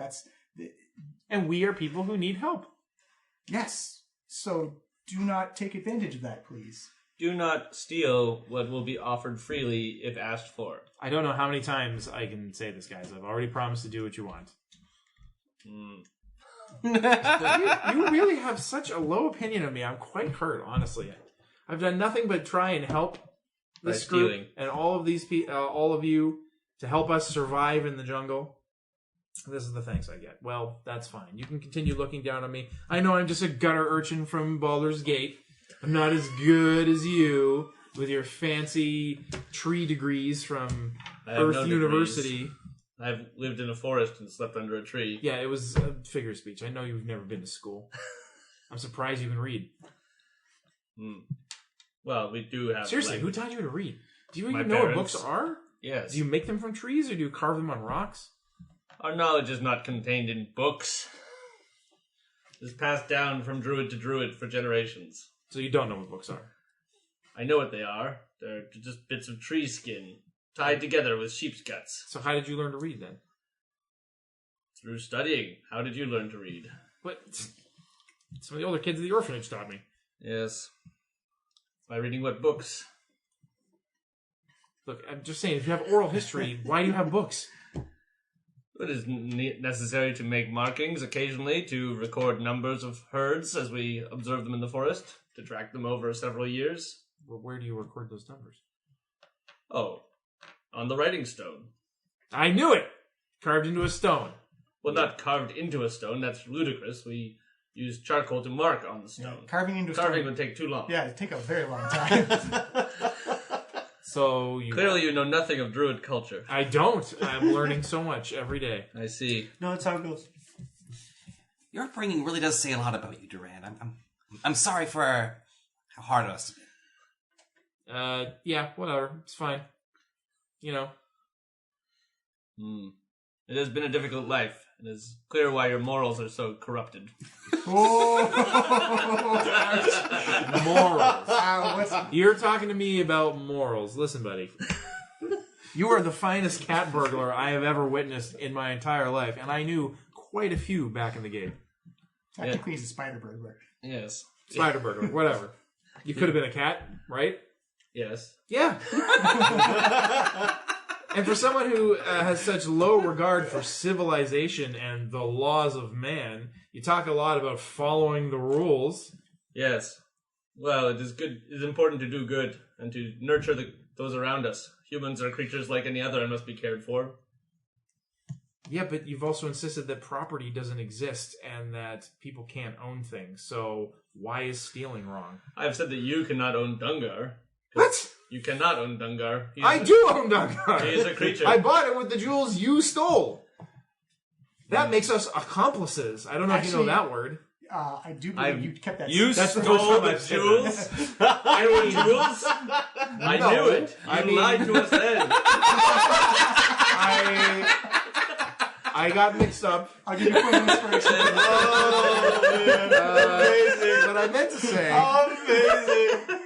Bum, bum, bum. Look, somebody had to finance the dinosaur, okay? And that person was you. And you, I will remind you, stole from Jobal, a merchant prince of Nyanzaru. You know what that makes you? A felon. You see, Iku's face is like dropped, like that anime, like square mouth, like boink, like she is shocked you've stolen from. I did not steal from Jobal. We entered his property to retrieve what he stole from us.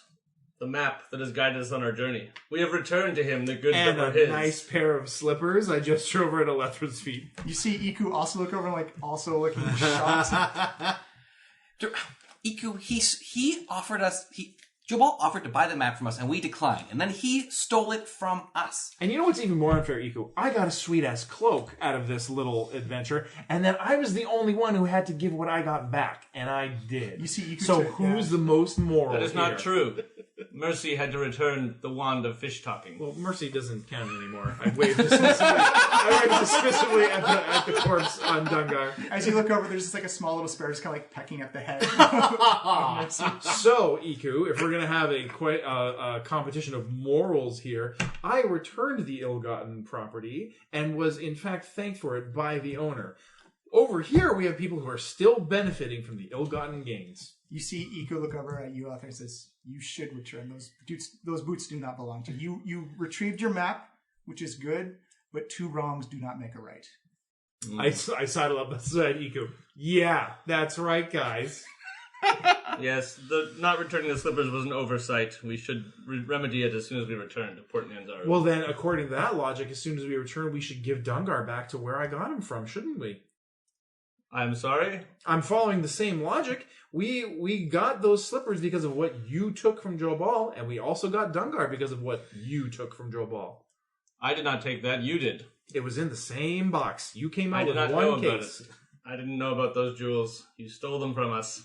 I did not steal. I appropriated them on behalf of the group and used them to help us on our journey into the jungle. Do you not see the I difficulty? gestured at the huge pile of cargo on Dungar's back, and I'm like, would you like to be carrying this all yourself, Fenquin? I can carry much. There is a flail. I know you shell can on carry it. a lot, but he's pretty laden down. Do you not see the strife and division in the group that you are thieving? The thieving has caused us. I regret ever taking anything. We should return it all. Except Dungar cannot be returned, for he's not property. We may have to, Compensate. He is Iku. Was this dinosaur the property of someone that I purchased him from? Well, you do have. I do recognize legal transactions. Yes. Really? Beasts of burden are a necessary part of life in the jungle. But he is helping us willingly, and we have promised him freedom. I will Now not he's go helping back us on that willingly because we promise. befriended him. Isn't that right, buddy? I give him a scratch over the chin. Give him some food. He is enslaved. There is no... He's not my slave. He's my friend. Your friend... Oh, and how many of your other friends do you claim to own? Only the ones that I purchased, which is Dungar. She said, "Just be careful with that Takara and Port Nianzara. Like they did abolish slavery for a reason." And I'm not the one who said it. It was him. Dungar will be freed at the end of our journey, for that is the deal we have made with him. That is what I have promised him, and I will not go back on my word to him. Well, I ain't bringing him back with me to Baldur's Gate, Franklin. That'd be awesome. He's kind of big. I don't know where I would keep him. I mean, if he wants to return to Baldur's Gate with you, that is his prerogative, but you must ask him. Well, I can ask him for you. I grabbed Dungar's face. I'm like, you want to come home with me, boy? When this is all over, you want to see the big city? Yeah, you do pretty well there. Rogue with an enforcer thing. You'll never get me behind this door. Smash! Isn't Baldur's Gate the one where I had to leave Horselina outside? Yeah, because the streets are too narrow. Yeah, it'd be ridiculous. That's why you got to give him siege mods. He just starts knocking down walls. Oh, look, they're doing some construction Anyway, work. having Wait, successfully deflected the criticism from himself. For now. For now. Durand is gonna haul ass back up into his perch on Dungar and say, "All right, let's make some good time today." Yes, let us continue our journey. You've given me much to think about the folly of my actions. No, what you should be thinking about, Fenquin, is that rules are just made up by people who are in power. They don't matter. The only thing that matters is not getting caught. No rule. You see, no rules do matter. The rules of man? The rules of nature. Rules of nature. Nature requires balance. The rules of nature can't be escaped because we're all part of nature, right? That's what you've been telling us. We're all interconnected in this big web of life. None of us can escape the fact that we're going to live and die someday. But the laws of man are just made up by men. You see, you can say, well, but there is also a sense of doing right and helping those that need to be helped. But what's right isn't always the same thing. If you're starving, is it right or wrong for you to steal food to survive? To take bread from a store that has more, that ends up throwing the rest of their bread out at the end of the day? I don't disagree with you, but we should make sure that if we're going to steal that food, that it should go to people who need it the most. If you're starving, you need it. Man's nature is to be social. It is an altruistic creature that builds huts and cares for each other's children. It is not right that they should steal from each other. In all of history, mankind has cast away those who steal, and so it is natural that they should be cast away in the future. Do you know what taxes are? Taxes Do you know what are levies and tariffs and fines are? taxes are a contribution we make to society to allow others to prosper. Wait, how do you know that? You grew up in a forest. I have observed many things. Even in the forest, we would contribute mosses and lichens and valuable things to ensure the safety and Trent survival of looks the village. disbelievingly. You had a tax structure in the forest? It was not taxes. What, like badgers bring you berries or something? We had not forgotten our nature, and so we gave willingly. We required no government to tell us to give. It was just what needed to be done. Who would you give them to? Actually, plants do share nutrients among themselves in this root system. Like plants legit give back and forth nutrients. Socialism. Like it is. It's an amazing. Give me some of those commie plants. Yeah, exactly. It's true. Yeah, Isn't it theorized that there's like a huge Well, socialist, as they're walking along, Durand is going to continue this conversation with Franklin. He's trying to like bend his line of thinking around. He wants to convince him to take a step from lawful towards neutral, or from neutral to chaotic. That's what he's trying to like convince him of. All right, Iku's going to do her tracking check if anyone wants to. I will assist. All right. shoe ticker. That is a natural 1. That is 2 natural 1s. Oh. Uh-oh. Ouch. Someone How's it looking, Iku? let me roll your It's D8. running sideways. See what direction you guys are going to go. You see your map real quick? I saw a fish. Oh, she got us lost, didn't she? So we're going regular pace today? Yeah. So basically, like we are here, and we're trying to go this way. So that'd be... Son of a bitch. Just by random chance, she goes the right direction. Sweet. Even when she rolls a 1, she's still the best guide You ever. found the best guy because even when she gets lost, she goes in the right direction. So what pace are you guys going to go at today, by the way? Regular, because we should end up there today. All right, cool. So you guys, actually, I do remember you do have to go left because the canyons face inwards towards the river. Okay. And it's on the canyon wall that looks out over top of the river. So it is a left on the path. Oh, okay, on this path. Okay. Yeah. So okay. All right. All right. So as you come up, the weather is beautiful. Even though it's very much like when you're around Hisari, and maybe you think that as you get closer to cities and town establishments, Iku has a bit of trouble like recognizing the land just because of the disruption a settlement will cause. Right. And you do notice that she's kind of looks around and goes, I think it's that way. As you see her lead Dungar forward, and you come up to what appears to be it's a path that's been grown over by the jungle, but when you look down and look for it, it looks like it used to be part of an old paved road that's now long since decayed. That there's no more paved stones or patio stones, but you can definitely see what appears to be markers in a small indent in the road where it kind of one goes off north and one kind of splits off to the left. And you look like you've actually been following what appears to be an old, ancient highway. The jungle is just reclaimed. Everyone give me a perception check. I still have disadvantage, right? Nice. If you still have a level I exhaustion? still have a level of Yes. exhaustion. Oh, but I got an 18 and a 16, so that's 18 total. 11. 19. 19. 21. Yeah. And Iku got a 19 as Should I well. be rolling perception for Dungar? He's Yes. not very perceptive. Yeah, you should be. But, 5. 5. All right.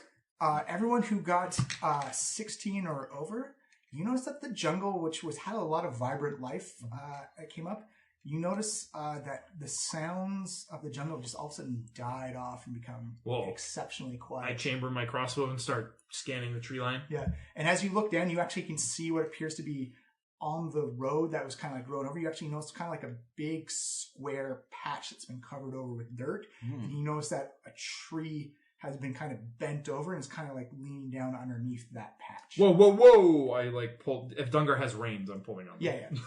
Whoa, boy! Whoa! You notice like Mercy's body just kind of shifts off to like a little bit of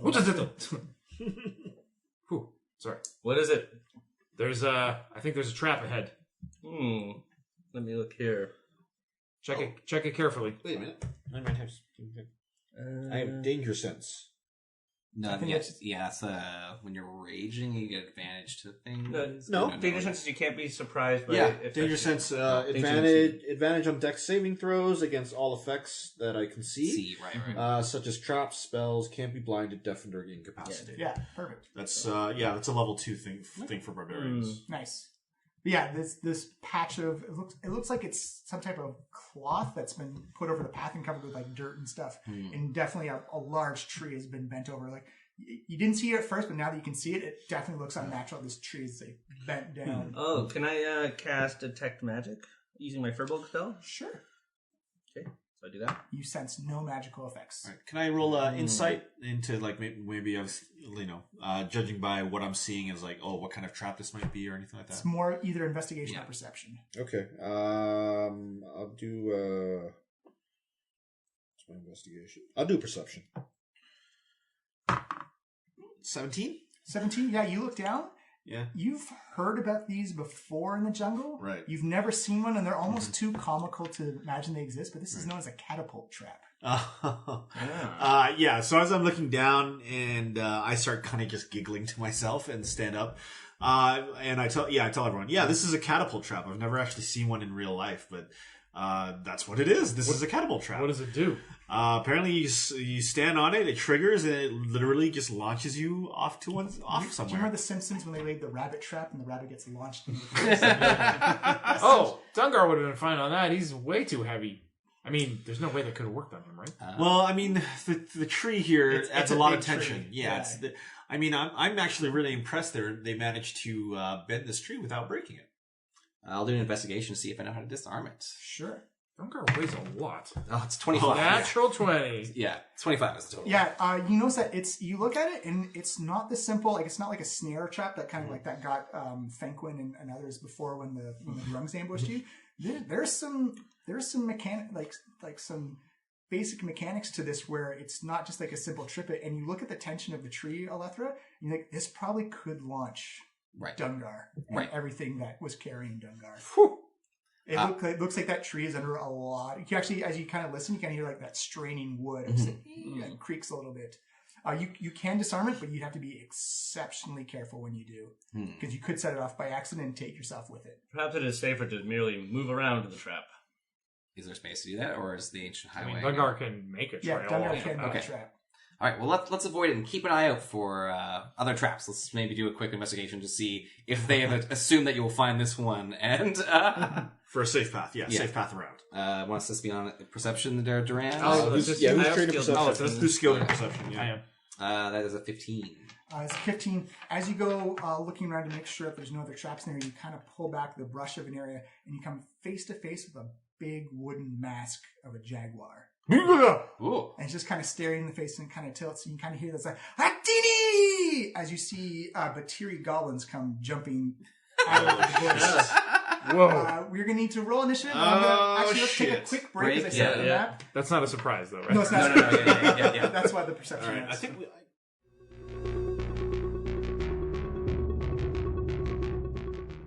Every DM has their favorite NPCs they like to play, and after reading through the Tomb of Annihilation module, the Batiri goblins just stuck out, and oh, have I been waiting for one of the groups to run into them. They're such a fun encounter. It's just comedy for the sake of having comedy, fun for the sake of fun, and they're goblins, but they're going to be tricky goblins, and they're going to be funny goblins, because I think that's just the nature of goblins as is.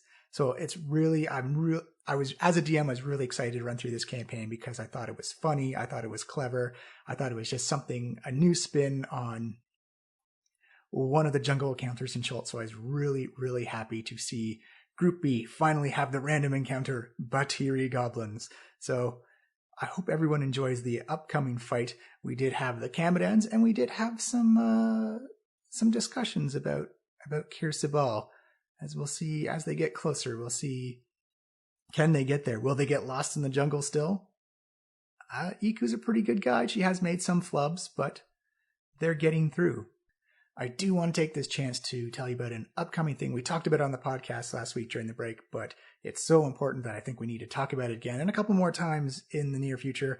But the Unconventional Gaming Convention is going to be this September 8th in Peterborough, Ontario, and it is a gaming convention that is for inclusivity, representation, and as we've said on many podcasts before, representation matters, inclusivity matters, and diversity is a strength. So if you want to come in and participate in a convention that deals with tabletop role-playing games and collectible card games and anything like that, you can go to their website at uncon.ca, uncon.ca, and you can also follow them on Twitter at UnconGamingPTBO, which is the abbreviation for Peterborough for those who are local to the area. UnconGamingPTBO on Twitter. Give them a follow, and you get updates and you get news as things develop as they happen. And you can also go to the website and apply to be one of the GMs or DMs to help out with the gaming session. It's a quick little Google Doc survey. Fill it out and, bring your friends, tell everyone about it, because this is something that does need to happen, that gaming is for everybody. Everybody has the right to game and everybody has the right to tell their story. So I say we should put what weight we have. I say we put it behind this because it is such a fantastic idea. And if you're in the Southern Ontario area, upstate New York, Western Quebec, or even just if you feel like making some travel time to Ontario in September, it's just Peterborough's just a little bit northeast of Toronto, so it's not that hard to get to. If you show up at the Union Station or you get to the airport, there will be places to take you to, buses and trains to get you out to Peterborough, and you can enjoy the lovely cottage country of southern Ontario that is Peterborough and the Kawartha Lakes area and cottage country and whatnot. It is going to be a good time. We are going to be there. We don't know if we're going to be DMing or GMing or not, but we will be there to participate and play and just celebrate everyone coming in to play some tabletop role-playing games. So I think that's going to be it for this week. Please give them a follow on Twitter. Please check out their website. Please sign up for the convention because it is going to be fun. And also don't forget to sign up for the Diecast podcast podcasts on iTunes, Stitcher, Google Play. Follow us on Twitch or on Twitter at Diecast Podcast, and check us out on our own website, www.flyingstudio.com. And you can also follow me personally on Twitter at PhotoGuy79, FOTOGuy79, and we can talk Dungeons and Dragons, World of Warcraft memes, and Twitch and video games, and anything pop culture, anything. I'm up for conversations about anything. Let me know how your D&D games are going. How is if you're running Tomb of Annihilation, how is that going? Because I'm super, I like seeing how all these different modules are telling the same story, but have their own spin, have their own little funness to it. So I'm always interested to hear those stories. So shoot me those stories. I will listen. I will respond. And don't forget to leave comments and everything like that, because we will respond as well. We love the ones that have come in already. And we love the fact that if you're a new listener or an old listener, thank you for listening along. We're going to jump right back into it. Batiri Goblin Fights, a catapult-based culture. How many times do you get to say that in your lifetime? I hope you enjoy the fight. I hope you enjoy the rest of the podcast. And we will see you next week.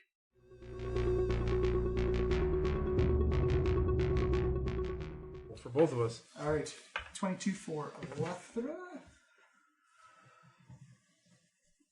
What did Duran get? I got 11. What's your dexterity? My dexterity is 14. Give me a roll out because you tied with somebody. Oh, Oop, it's a 13. 8. So you're going second. And what did Dungar get? Dungar got 1. No! I rolled a 1. All right, Fenquin, what did you get? I'm just about to roll it. That's a lot of goblins. 11. Oh, man. Holy moly. What's your dexterity, Fenquin? There's a lot of 11s. Oh, I think my dexterity is just plus 0. I'm not sure, though. Yeah. Dexterity 11. You are going last now on initiative 11. Cal, what did you get? 17. Woo! Yeah, I rolled surprisingly well. Okay. Everyone. Oh, and Iku. Oh, Iku. Eco. Goblins. 18. Oh, boom, boom. Okay, let me get this right. Oh, this is the fork in the road. Uh-huh. EQ. Fair. Yeah. Oh. Right in the middle of the road. It was really obvious. 2. Well, I guess we rolled really well the perception It's test. actually a fork. Yeah. Because it was covered by what? Like a... Like dirt and stuff. Dirt and stuff, yeah. Some sort of sheet, right? Duran, Like Franklin, foliage sheet. and Dungar. There we go. All All these right. goblins going on their one turn. So yes, no surprise round because you sensed the trap. You were looking around and you kind of like peered in. Alethra, you see four goblins kind of emerge out of the bush, and they all have big, gigantic wooden masks. Mm-hmm.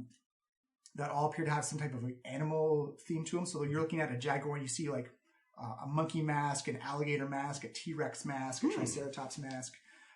They all appear to be kind of like in these patchwork leather armor, and they all appear to have like no metal weapons upon them. They all have to be like stone made or wood made. They appear to be like javelin and bow heavy, but they all have like very thick wooden shields on their back.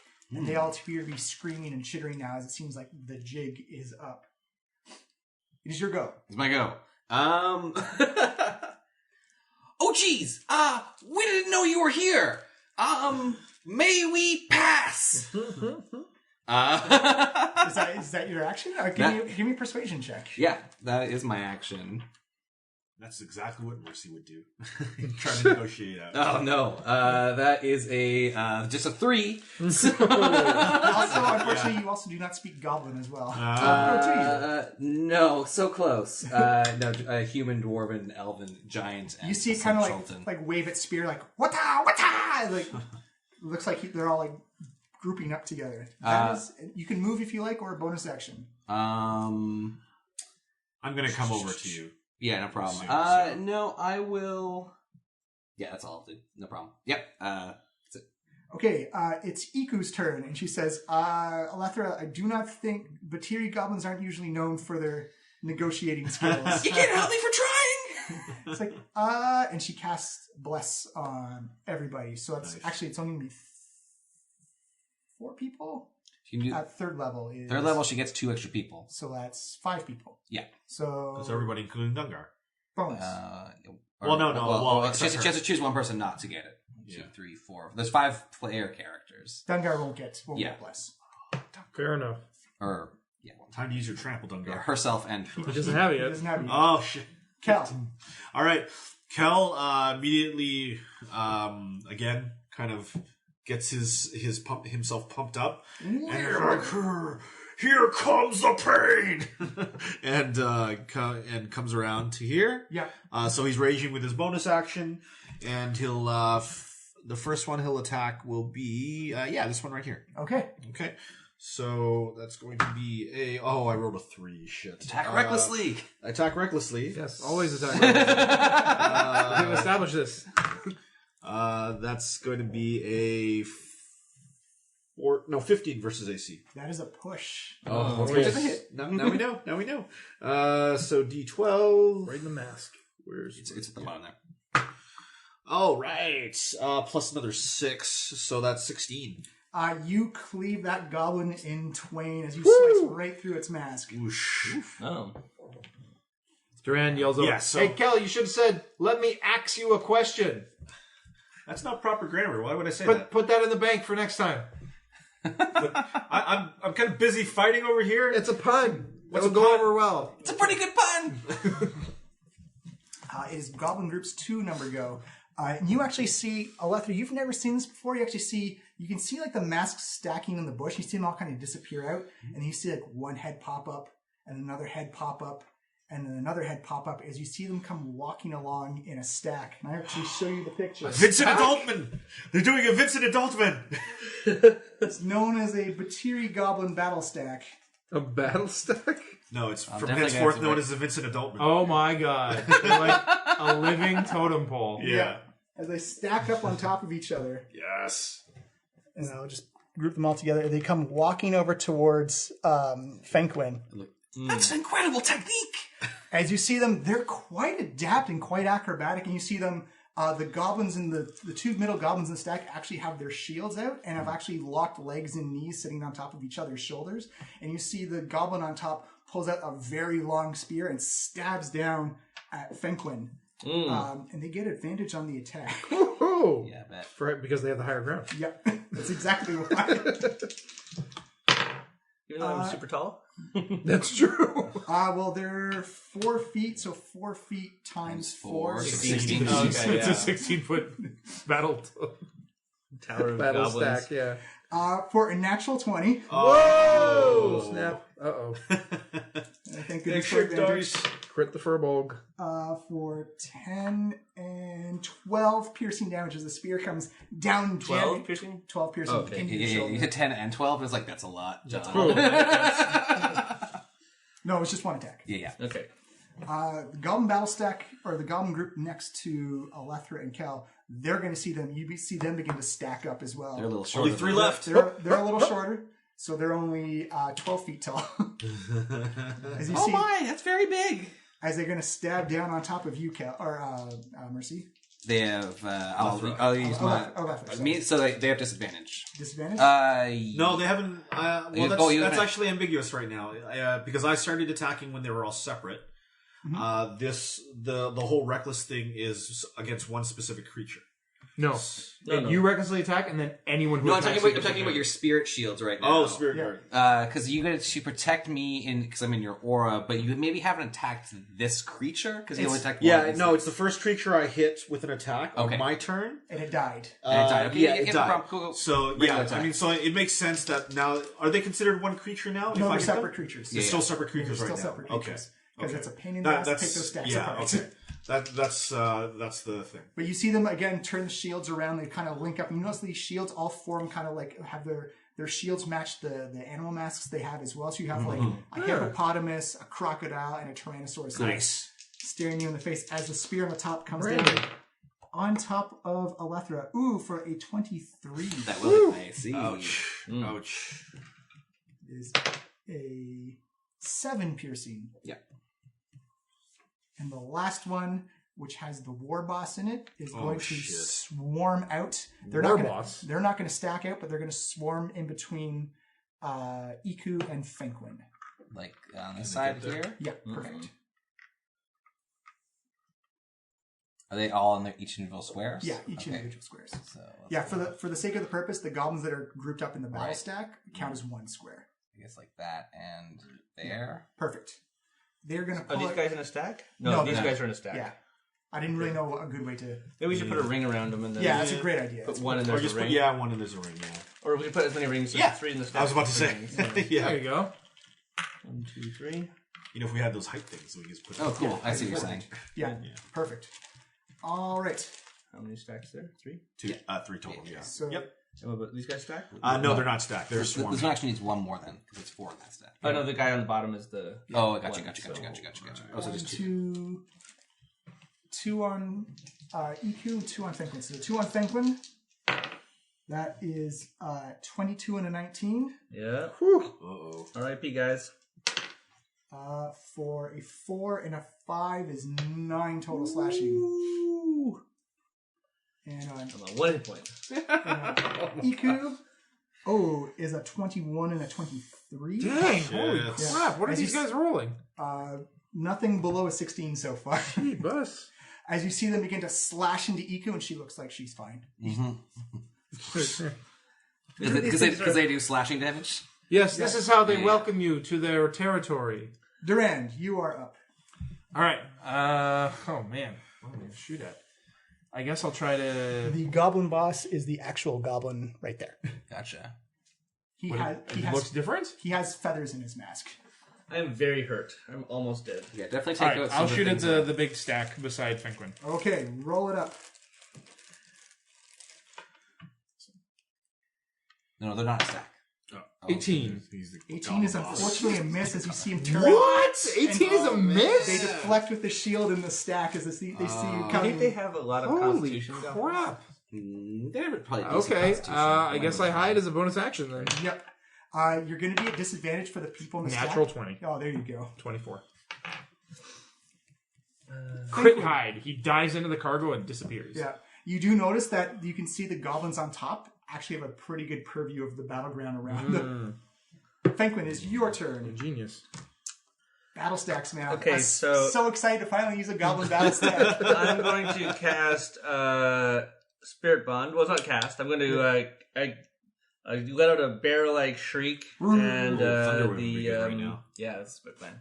Yes. The bear spirit appears and roars effectively, and there's now charging bear aura all around. And It's everyone actually a gets 8. chewinga with a wooden bear mask on. Ah, there we go. Ooh. It's all masks in this jungle. So Yeah, everyone love gets it. 8 temporary hit points. Do Yes. the goblins get that as well? Nope. No. You said everyone, though. Each creature of my choice. Okay. Everyone at the table. You So forgot to add your and- bless attack on the Dungar. Oh, thing. yeah. I did. Roll yeah, we're in Too late. Sorry, All right, let's not forget. I forgetting. forgot it too, it seems. Yeah, it's true. Oh, whatever. You still hit. Okay, it's so, well, either I die or not, but I'm going to Thunderwave.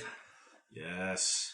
Thunderwave, so a 15-foot cube originating from me, so I think I just do the 15-foot Yeah. cube directly around Oh me. my god. Now, quick question. As a point of thing, if let's say he knocks these people back or knocks the bottom one out, are the ones on top going to fall down? You gotta do it and find out. Yeah. So I Thunderwave. It's a Constitution saving throw. Constitution yeah. All right. DC 13. So the battle stack gets advantage on Constitution saves. Oh, wow. I'm Still gonna might be die. bad. it is 13. Oh, DC 13. Oh, so they meet you then. Yeah. Pushes is safe. Yeah, I'm dead. And the other goblins, however, unfortunately, so let's do the matches. That is an 11 and a 9. Nope. They fail, so they take 10 feet? 11 and a 9 again. And the boss, who has his own, rolls a 13. Doesn't reach the boss. They're not pushed prone. They're just knocked. They're 10 feet away. Okay. Roll up your damage, please. So I just roll 1 for all of them? Yeah. Just one for all of them. 7. Is it half on? No. It's half on a fail. Yeah, and half on a fail. Those guys take. So they take 3. They take 3? No, Round the up ones or round the down? ones who didn't save take 7. Yeah. Well, the ones who failed take 3. Yeah, take 3. And Right. they're So the ones who took 7, they all get blown. You see their corpses get smashed and broken. They are all dead. They're dead? Whoa. Oh, okay. Well, they don't have very many hit points. That's Did good. this guy... Oh, no, he Yeah, didn't. he's No, the outside boss the is thing. fine. outside. Sweet. These are all dead ones? Yeah. Yeah. Perfect. Is the goblin boss's go. He looks around and sees what has just happened. He's going to take the disengage, or not, he's actually going to jump at Fenquin, which is going to cause an opportunity attack from Iku. Is it? Actually, no, it's still in our range. Oh, is he in the range? Yeah, he's still in the range. Yeah, he's surprised by it and takes a swipe at Fenquin. Does he have multi-tech? He does have multi-tech. Sweet. Oh, oh god. Oh, but the second attack is made disadvantage because he's clumsy. Well, I'm going down. You never know. Maybe he might roll some low damages. The first one is a 20, not natural, Yeah, that's it. Jesus. for 5 slashing damage. There we go. Temporary hit points. So got some. Down to 4 here. Oh, so the second one's going to be made with disadvantage because he's clumsy.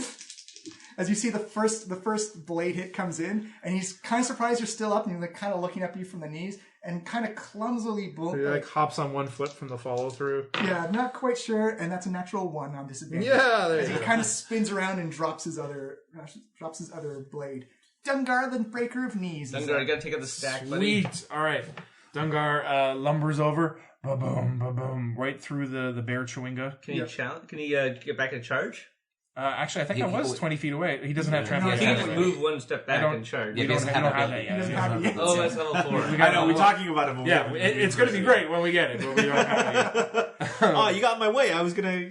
All right, so Dungar So- swings his tail attack. So first, before you have to choose which goblin in the stack you want to hit. Oh, really? He's got to pick which one? Yeah, well, he's going for the bottom one. Yeah, exactly. I was gonna say yeah. He's going for the lowest. So the top three. So can it's fall. 13 plus 7 is 20. That's a hit. Nice. Barely a hit. though. Help! Wow. That Holy means crap. the higher goblins. fall further. 46 coming at you. I rolled 2 ones Uh-oh.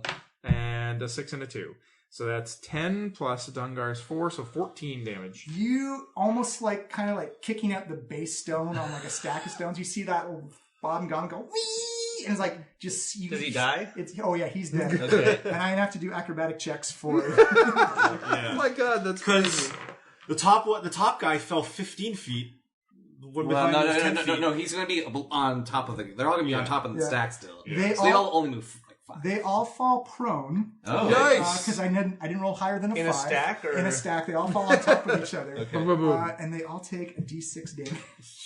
Sweet. They all took 6 damage. Yes! Their Dungar! spears and weapons kind of impale on top of each other. You've kind of just got this pierced mound of goblin body. Good boy. Are they all dead? No, they're still there. Okay. Alethra, you were up. Good boy. All right. Would you allow me to use my slippers of splatter climbing to climb up to the top one in the stack? Oh, on the shields. Yeah, on the shields. I'll say yes, but you'll provoke an attack of opportunity for every goblin space. All right, fair enough. It'd be Makes 2 sense. attacks. Yeah, no, I'm not. I'll start with the bottom because I'm pretty. I got advantage on this strength saving throw to knock them all prone. Trying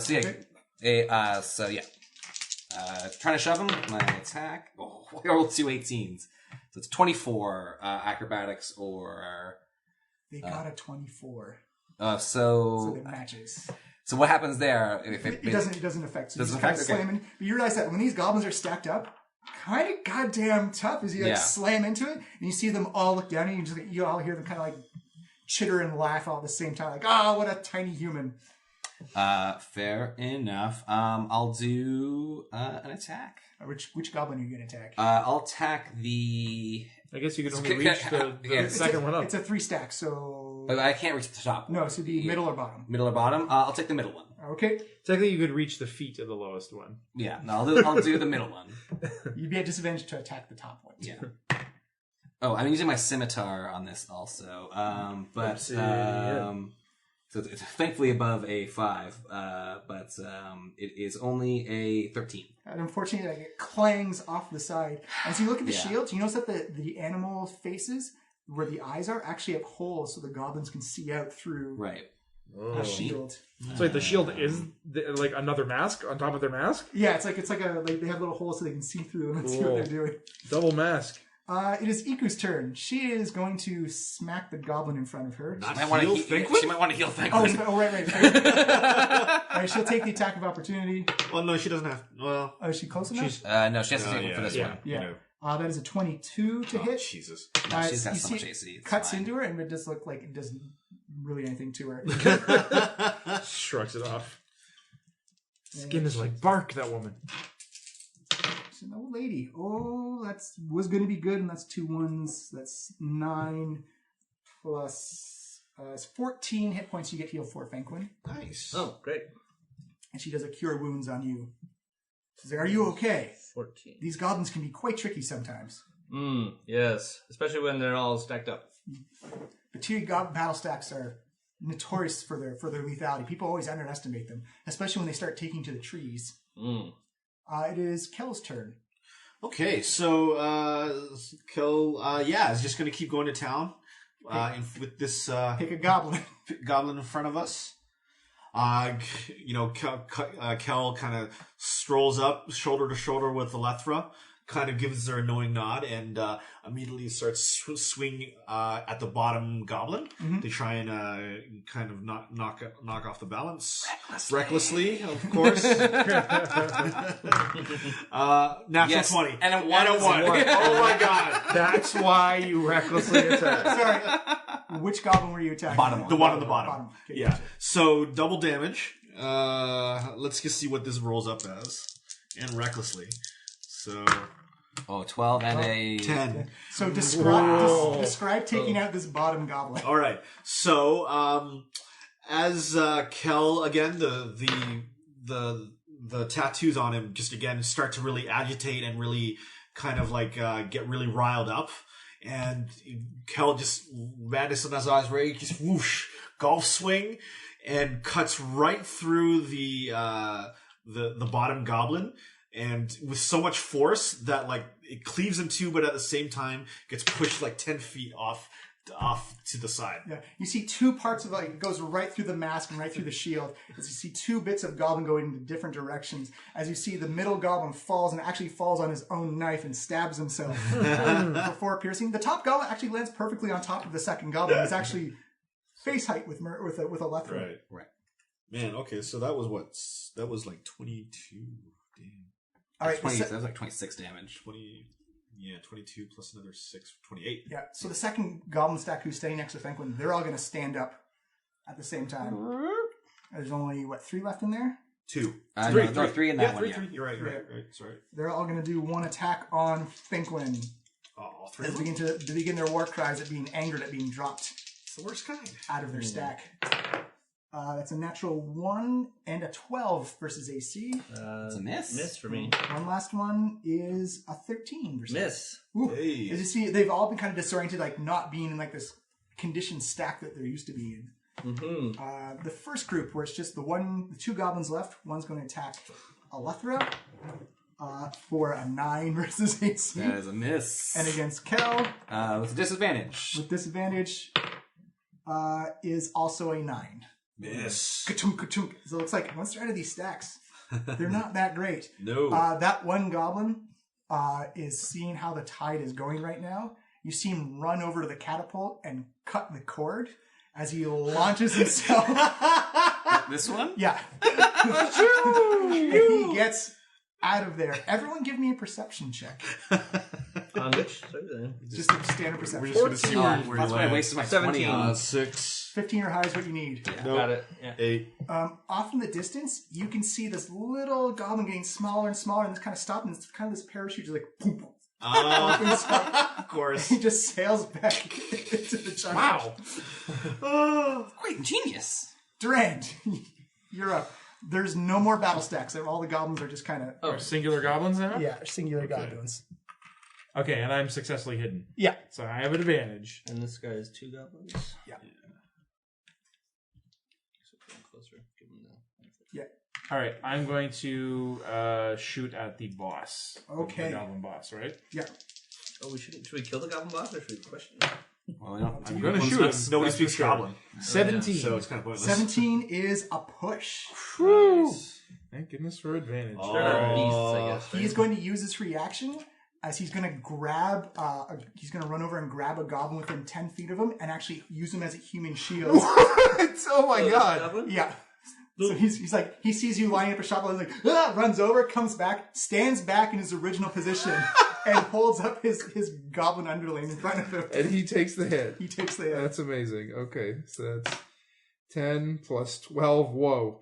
22 plus 2, 24. So piercing that's damage. dead. You point it right through the skull of him as he drops down like, ah! Durand looks at him, points at his eyes, points at the goblin. He looks, actually, you can't actually see his eyes, but he seems to be trembling a little bit. And then Durand sinks back into the cargo. Attempts to hide again. 14. You that actually time. get advantage because they can't see, they're Oh, so sweet. small, they can't see up on top of Dungar anymore. Great. Okay, then that's much better. So that is going to be 20 stealth. Fenquin. I forgot to add bless again that time. Oh That's yeah. true. Oh fuck! I forgot to do one too. God damn it. Iku does all this stuff for you I guys, know. and you just Then we forget don't the even bless. use it. All right, Fenquin. Okay. I'm going to. God damn, I love the goblins in this jungle so much. They're so funny. I guess I should probably just use my wild shape here, and Yeah. or I could just again Thunderwave because they're all yeah. right there, right? Yeah, Yeah. you could theoretically kill. They don't have advantage anymore. So. Yeah, but you might want to hold on to your spells also. Yeah, I've got lots of spell slots, but yeah, they're pretty easy to kill. So maybe I will just I'll turn into a so I will wild shape, Okay, kaboosh. and I become a Velociraptor. Ooh, actually, I have a thingy for that. Oh, Yeah, you do. Nice. before I do that, can I think that's a bonus action. My healing, like my special little healing guy, my healing spirit. Yeah, Right. It's a. Oh, but maybe I don't have to burn it. We're pretty good. I think we're fine. I think we're. Okay, Yeah. so I haven't been hit. um, I've been hit for 6, but I haven't. I haven't taken it yet. They're dangerous when they're stacked. If you don't get them like Yeah. separated I right also away. have a ton of temporary or- points. Yeah. Here's a Velociraptor. Sweet. Now, Okay. multi-tack, and you also, if your Dungar's next to them, so you get pack tactics. Same thing also with the boss. Yes. So you can Oh, yeah. attack the boss or those other So you get guys. advantage with these attacks. Yeah, so I will. So this little Velociraptor turns, and it will go after this guy first. Yeah. And if I make multi attacks, can I move once and then attack and then Yeah. move again? Absolutely. Oh, but I could provoke an attack of opportunity. You would, yeah. Oh, but I've got pack tactics against him, right? Yeah. So I'll just attack him first. All right, the boss? The boss first. Oh, he's already used his reaction. He can't use I it. use my advantage for Crit! Yeah. I have the So that was a Velociraptor card if you bite. want it. Advantage. There's those two. Oh, I've got it right here. Oh, okay. Bite is plus 4 to hit. I think they're both Reach D6. 5 feet 1. 1d6 plus 2. 2d6. 2d6. 2d6 because it's crit. Yeah. Plus another- 5, so 7. 7. Ah, I wish he could have used another underling to swoop that one. So is he still alive? Oh, he's still alive, yeah. Well, I'll go after him one more time. Or should I go after the little guy and just erase one of the... Either way. You can choose, if you hit him, if you drop him to 0, you can choose to use it as like unconscious damage. knock Okay, yeah, I'll try and... My intention is to not kill him. Because we want to see if we can question him, I guess, somehow. That's an 11 plus 4, 15 to hit? That is a miss, actually, as he Yeah. dodges out of the way. 17 to hit. Snap. I guess that was my... Oh, that should have been claws, so that would be plus 4 to hit too. Yeah, they're the same thing. This is damage is different. All right.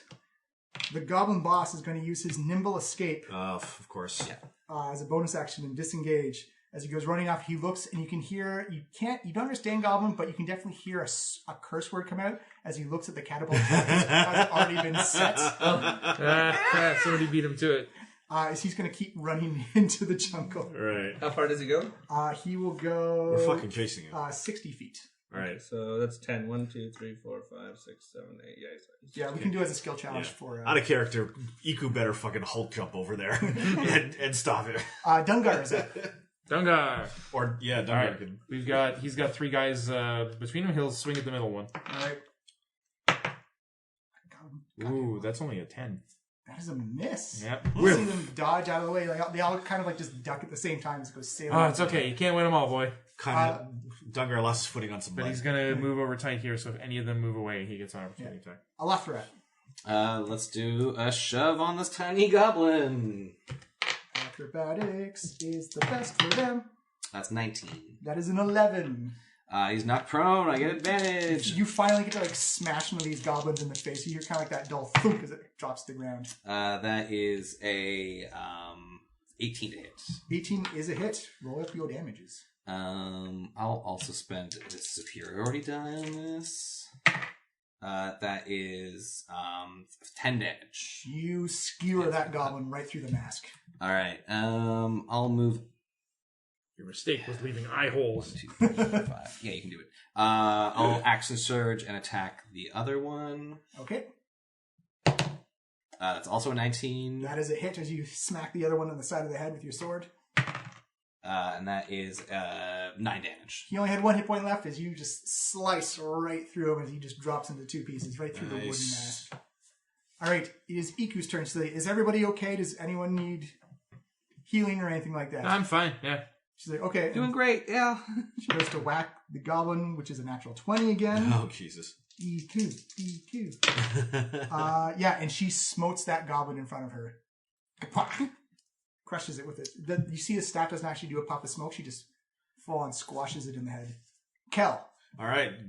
Again, Kel looks around kind of like in a rage, looking to see what any last targets, and immediately makes a beeline. 1, 2, 3, 4, 5. Yep.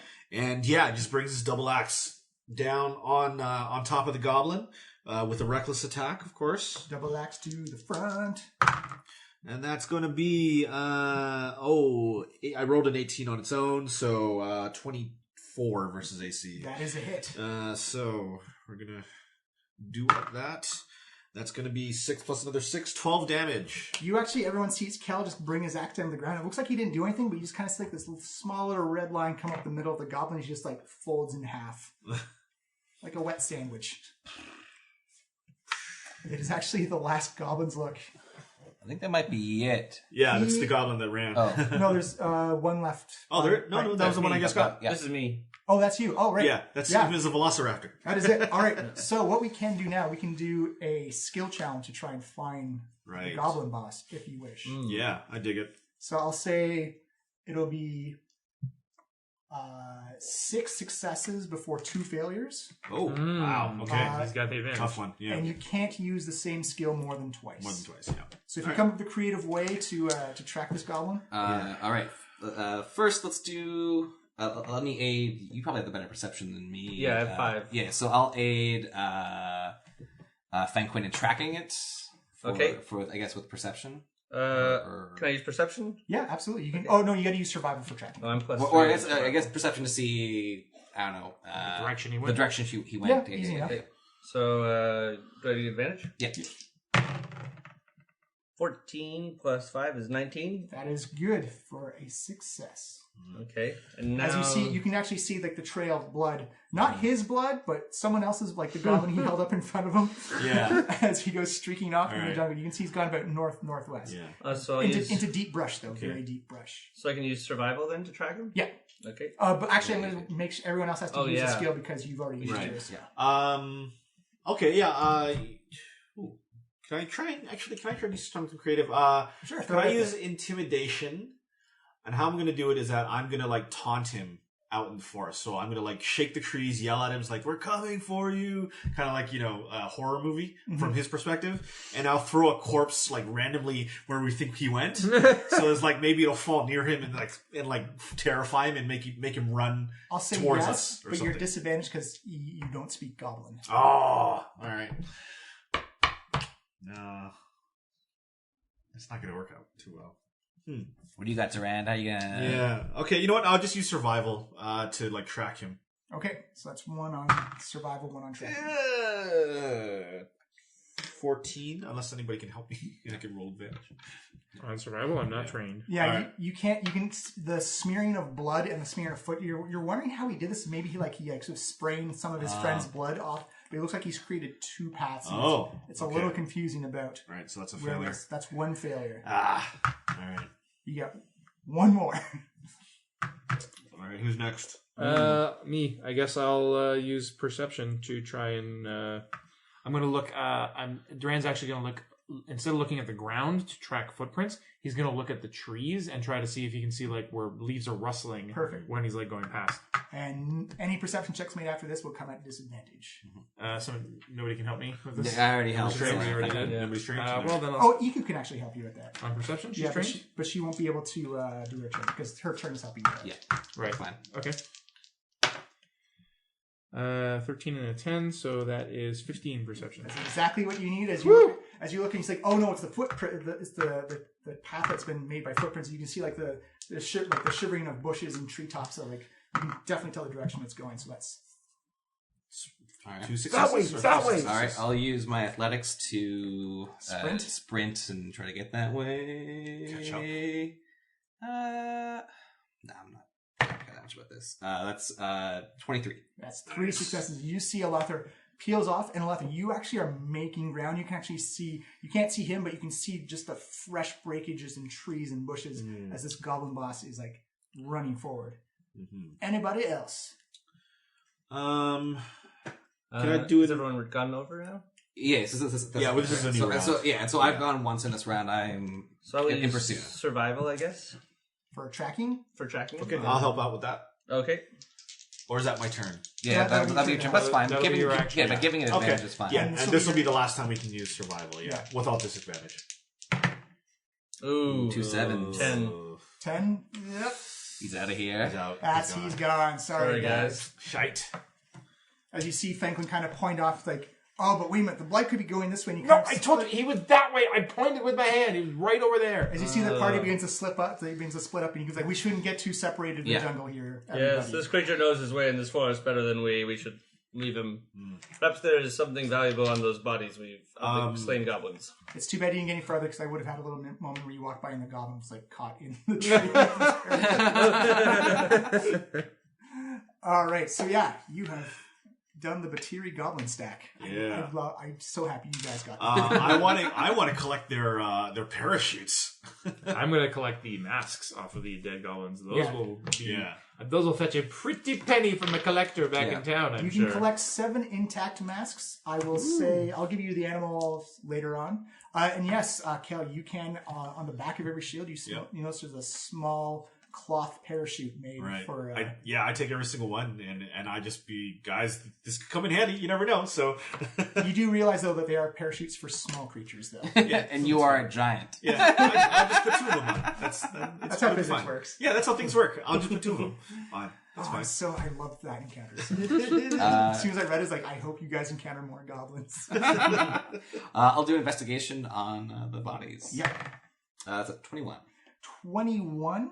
You can see this looks like it was a hunting party, and that they don't have any loot or treasure on them, and that it's kind of like they keep a stash somewhere, and that's probably where that goblin boss was heading off to. Well, he's gone now. So, is this the fork in the road that you were discussing? Eco says, oh yes, we go off to that, and obviously the goblins know this area quite well. They're waiting for someone to come across just like this. Why do you think the nature here seems so depleted? So depleted? What do you mean depleted? Well, didn't you sort of describe it as it was more stony? And... She said, that's because we're getting more into a natural canyon where the Oolong River kind of carved its way out. So the jungle's still here, but it's more stone working than it is soft forest floor at this point. I see. Sorry, I misunderstood. No, it's okay, but it can get very confusing because it as you go higher up the elevation goes, we will see the trees will start to disappear at some point. Oh, I'll kind of miss them, I think. She says, you don't know. Yeah, you do miss them after a while. I do find myself leaving the city quite often. So you guys go follow the trail. It's actually quite easy, and you can see it before you get close to it. But you see, as the cliffside begins to get higher, it's almost a sheer climb up as you look up. And this cliff face goes about 800 feet above your head. And you can see that as the plant life gives away, you're kind of more on this elongated switchback as you keep just going up the side of these cliffs. And you can look down and you can see the Oolong River. You can see off in the far distance, you can see like this great stone bridge that crosses. This is miles and miles and miles down. But it looks ornate enough. It looks like it was quite old. As you see these wooden and stone houses that look like they've been built onto the side of like these straight, fresh cliffs. And as you look up, you can actually see these unison in sync patrols of these humanoid creatures with giant eagle wings begin just soaring over top. It's like, and these are the Arakoa people. This is their territory. They know we're coming. They've seen us, but they are quite. Drand waves cheerfully up at them. Yeah, they're high up enough you can't see response, but it looks like they just keep their circular pattern going. They have eagle wings. They probably have eagle eyes too, Durand. Keep that in mind. Yeah, that's why I'm waving. Hey, how's it going? We're here. What is the custom, Iko? She says, well, the custom is that they're wary of travelers, and you have to earn your way into the village. I see. Then we present a gift of some sort, or... She says, no, just getting to the village will be sufficient enough. As you look up and you see that there's a series of bridges and switchbacks that have been built, but they have been long since deteriorated. It looks like no one's gone up them in a while. And she says they don't really need bridges or walkways to cross because they can fly. So I see. Not very hospitable people. Like, well, it is a natural defense, and if you've proven your willingness to get up here, then you have a need to talk to them. We will be doing a skill challenge to climb up. Yes. Oh my god! How the heck is Dungar going to get up there? He's actually not. Yeah, I don't think he's getting up there. These pathways are only 5 feet wide. Guys, the last time we left Dungar behind, somebody died. I don't think this is a good idea. She's like, well, Kir Sabal is a quite peaceful place. Like they do keep the peace there. As long as no one steals from them. Well, they don't steal from each other, so. Yes. I think Dungar will be safe here. And she says, I can stay down here with you. No, we're not doing that again. No way. Sorry, we'll tie him to a tree. You are coming with. There's no need to tie him to a tree. Yeah, there's actually no trees out here.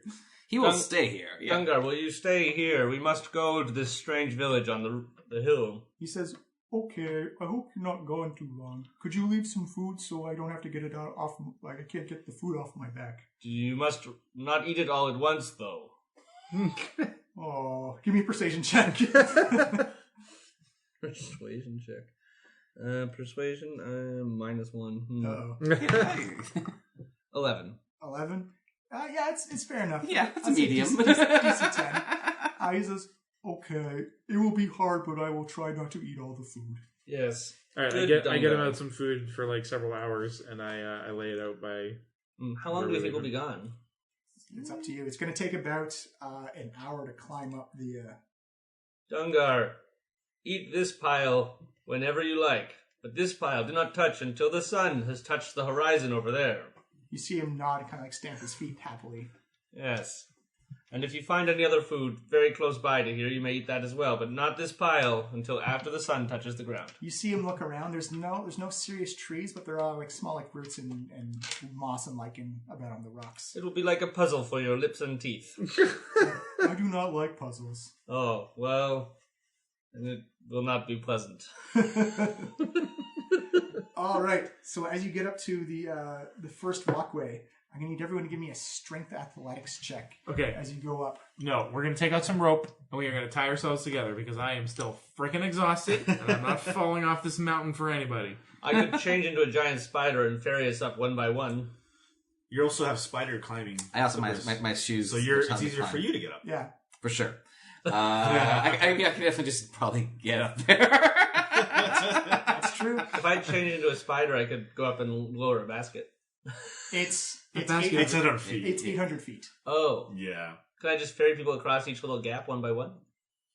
For this one, yes, you can. But I'd burn a wild shape. Up to you. Iku says they're quite peaceful. Like Yeah. There's no. I was just proposing that I tie myself to someone else with a rope. Oh, Yeah. Alethra says, "Here, I'm strong." Let's all tie each other together in one big long line, and then we're all anchoring. But then also, if one of us falls, I'm pretty strong. Okay. Most of us are pretty. Well, no, you guys are big weaklings. I'm gigantic. Me and Kel are pretty strong. well, I can just turn into a spider and climb across it all. So that would just save my. That's true. So then I just. But how long does that last? That's an hour. You can probably get all the way up climbing, but yeah, okay. Iku's pretty strong too. Iku's pretty strong too. So I'll just do that. I'll just change into a spider. Actually, you see Iku say, fine. She grabs Duran and then just like launches herself across. Whoa! Oh, I could have prepared jump. Oh well. Yeah. I guess she does every day. So Huh? she jumps over the first chasm. Jumps over the first chasm. And you guys had to walk a bit up the walk. You're about like 30 feet up or Right. so. The giant spider chitters and then dances across the chasm. All right, let's see what our Oh wait, barbarian... I weave a web bridge. Okay. So I have to... I don't think it's going to be strong enough for someone Athletics in armor check, right? and Oh, a really? giant barbarian. Oh. Athletics, right? Athletics, yes. All right, cool. I'll say you get advantage because you did make the web bridge, though. There we go. Okay. Athletics is +6 right now. If you get an Good. exact 15, it's because you grabbed onto the... Oh, no. 15? 15, yeah. Yeah. Did you get it? Yeah, I got 15. You actually almost missed, but you just grab on those strands of webbing and kind of like almost bungee your way as you climb back up to... I give myself a small sigh of relief. Yeah. All right, Alethra. Okay, It so I'll chitters pass at the you check. and indicates things with its thing. You have no idea what it's saying. It's 20. All right. Alethra easily climbs around, holds onto the side of the walkway, and manages to shuffle her way around off the rotted wood area. As you guys get to the other side of this walkway, you begin to climb up. You follow the switchbacks up even more, and you get up about like another 300 or 400 feet up. As you look down, you get like that vertigo sense because these pathways are only 5 feet wide. It's quite a sheer drop. As you come up to another wooden set of bridges that have decayed away, and you can see that most of the wood is gone, but there's actually like pillars you can hop across. So I'm going to need acrobatics checks from people to go almost like American Ninja Warrior going across the side. Damn. How many checks? Just one. Just one. Just one. Acrobatics. One per person. Okay, who's going first? We're still tied together. Oh, right. You are tied together, so you're going to have to go at the same time. Wait, we have to leap across all at once? Well, it's because... if we're gonna, we'll all have to go in sequence. Yeah, you either got to untie yourself... Well, I guess actually, you're still I'm the spider, so I'll so- skitter across and I'll put some web lines that you can use in an emergency. I'll say that gives you advantage as well. Okay. Let's do it. So this is the three of us, I guess. That cancels out my disadvantage. Okay, so I guess I'll start first. Yeah. Okay, so first up, Alethra is acrobatics. Yep. Oh, boy. I'm decent at this. That's a 13. Hey. 13. You actually jump and you kind of slide off the first one, so you have a choice now. You can either fall down a little bit and take 3d6 falling damage, or you can suffer a level of exhaustion. 3d6? Yeah. Or a level of exhaustion and stay where you are. I'll take 3d6. All right, you see Alethra jump up and go tumbling down, hits the side of the mountain for 8-11 bludgeoning damage. As you see her swing down, boom! It's a good thing you had that rope there. You can easily walk. You can actually kind of climb yourself. Yeah. Back I also up. have climbing slippers. Yeah, you're climbing. Back to the Why are you side. just using your climbing slippers? I feel like John's trying to get us around that, so I'm you playing can- along. no, if you have climbing slippers, use the climbing slippers. Yeah. The thing is, not everyone else has climbing Yeah, slippers. Yeah. So if you want to use the climbing slippers, go for it. All right. Actually, sorry, you wouldn't. You don't have to activate them, do you? No, I'm attuned to them. Yeah, you wouldn't slip off then. Right. Okay. I still take that damage, though. Or I guess you say you missed when you. Yeah, whatever. Throw the shoes back here. That would take way too long, Durand. Also, they're all comfy. All right, I'm glad that's more important to you than our lives. who's next for jumping across? I guess me. All right, Dexterity, just a straight up dexterity roll. acrobatics. Roll. Acrobatics. All right. You get advantage, though, also. I do? because of the webs. Are these? Oh god. Cold 9. rolls today. Yeah. All right, so again, you have a choice. You can either fall or you can take a level of exhaustion. I'll take the fall. All right. You can use your reaction to reduce the damage. Yeah, there you go. Give me another acrobatics check. Another advantage or no? No, just a regular one. Hey, 20. Oh, you take only 7 points of falling damage. Okay. Yeah, I'm going to use my Stone's Endurance. And try and reduce that damage by a d12. All right. You can reduce it to 0. And I do. Nice. The only thing it costs you takes like another 10 minutes to climb back up. All right. And it took Alethra a bit to climb back up as well. All right, let's go. Rolling with not disadvantage. I got a 9 plus 2 is 11. Also, you can choose to take another level of exhaustion, or Nope. you can take the 3d6. I'll take the 3d6. That is 8 points of blunt damage. There goes my temporary hit points. Boom! As it takes about a half an hour for you guys to fully get around this bridge. You guys go up about another like 300-400 feet as you get up to the final bridge, which looks intact. Mm-hmm. And you see Eco just go bounding across the top. You see Eco hold back. It's like, this bridge is intact, but I don't think it's safe everywhere. It's going to need perception checks from everybody. Is it each in a person, or can we like do a group thing? It's each individual person. Oh, damn it. It's cold dice. 15. Duran, you begin to creak your way very like Stand By Me style. You begin to like do your tiptoes, light on your feet, as you hear kind of like the wood looks old and very covered in moisture, and it looks like there's a lot of rot here. As you go creaking around, and Kel, what did you get? 4 as you hear as Kel goes plummeting down. You can again choose to have exhaustion or 3d6. Yeah, 3d6. All right. Still got my So are we temporary points. not tied together? Oh yes, you still are. Who's tied to Kel? Everyone, I guess. The three of us. Yeah.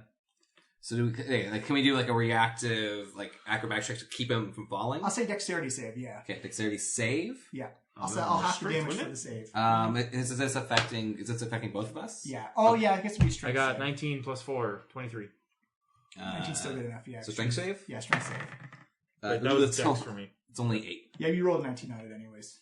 You needed 15. I did not do that. I only got 8. Oh, yeah. I super failed. All right. So I'll have the damage, but you're going to take half the damage as well. So I'm falling down too. Yeah. So Alethra and Cal fall down the side. All right. So Durand reacts. He like loops the rope that's tied to his waist around like a post on the bridge and like immediately braces it so that they don't go spilling. So you take 7 as you slam into the side of the cliff, and you're just kind of dangling there. Oh, 7. Half of the 7, or that's the half. It was 14 originally. Oh, Jesus. Okay. 1 temporary hit point left. Oh, you're fine. Yeah, maybe you should unlock yourself since you have spider slippers and just walk over. Yeah, so I'm gonna try to swing to get onto the side of the cliff. I'll use my slippers and I will walk up, pulling up Kel. Yeah, you move at half speed. It's going to take you another 20 minutes to do this or so. Sure. But you manage to get up. You do get all. Everyone does manage to make it across to the other side. And you do spend the rest of the last 20 minutes just like walking up these stone switchbacks as you do make it up to like the first level of this multi-level, not a city, but like kind of like a small village. There's only a couple of buildings. In fact, I will show you. That's what it looks like on the side of the stones. Small little stone huts. Like stone huts cut into the face of the mountain. Yeah. You notice that one has a very big circle on it. With a maze-like pattern in it. Anyone who's got religion? Nope. Religion. No, also No. super history. What about you, Fenquin? Religion? I'm religion trained, yes. Yeah, give me a religion check. Religion check. Religion of nature. 1. Big ol' 1. I'm going to use This isn't nature. This is the nature inspiration. religion. I want to know about these people. Okay. 15. 15. It's a very clear and big sign of Ubtao. It's a very maze-like emblem. And anything with maze-like emblems is like a follow. So you imagine it's kind of like a temple or a church to Ubtao.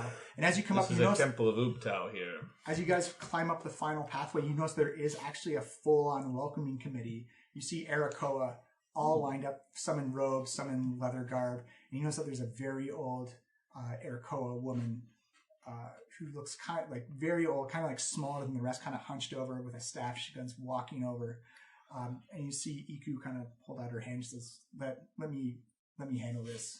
As she welcomes you forward, and as you get up, you can see that a lot of the kind of like warrior-based people who have leather straps and bands wrapped around, but you also notice that their beaks and talons are also tattooed with maze-like designs and symbology. And they look very stern. They look very serious. Everyone else, the regular, there's about 40 people out to greet you as you see this old Arakoan woman come up to Iku, and you see them kind of both give each other like a stare down type of thing.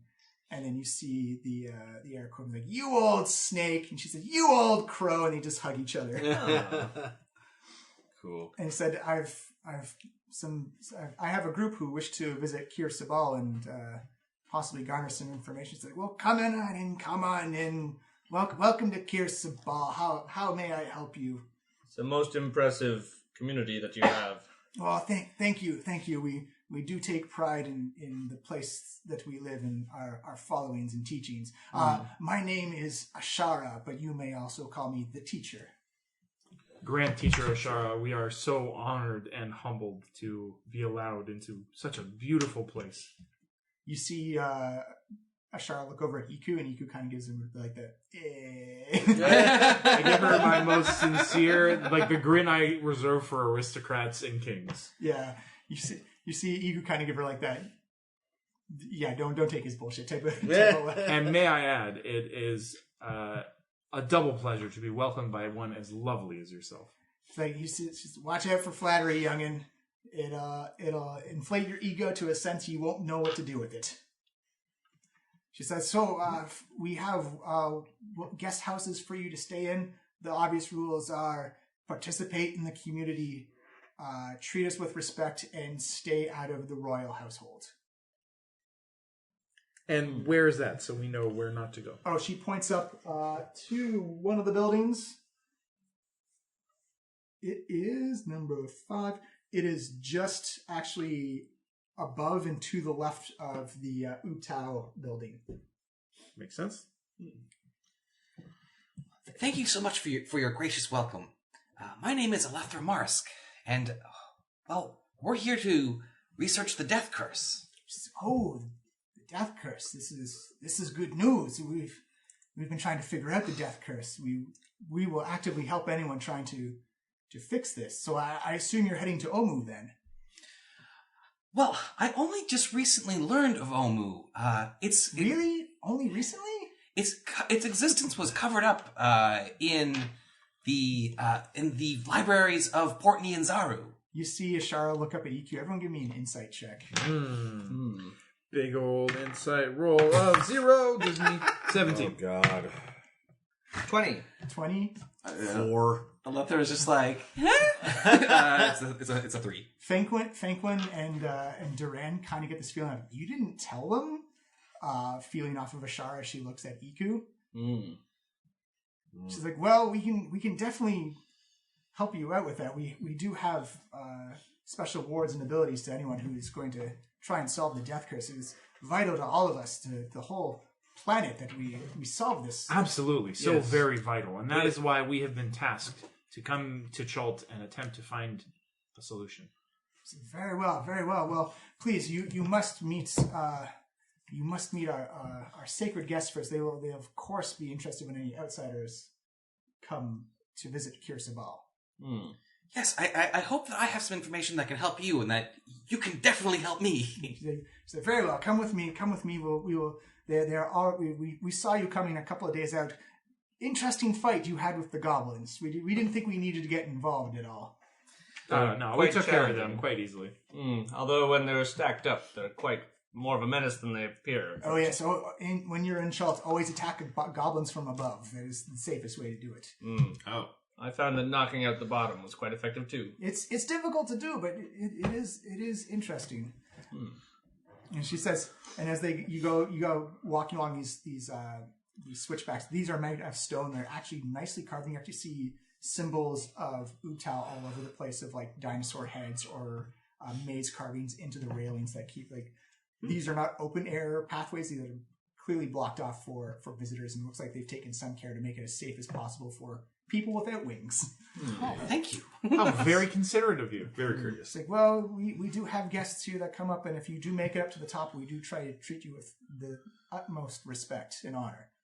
She says, so you're the group of adventurers who's going to save the jungles of Chult from evil, eh? That's what Iku usually tries. She's been looking for a group like that.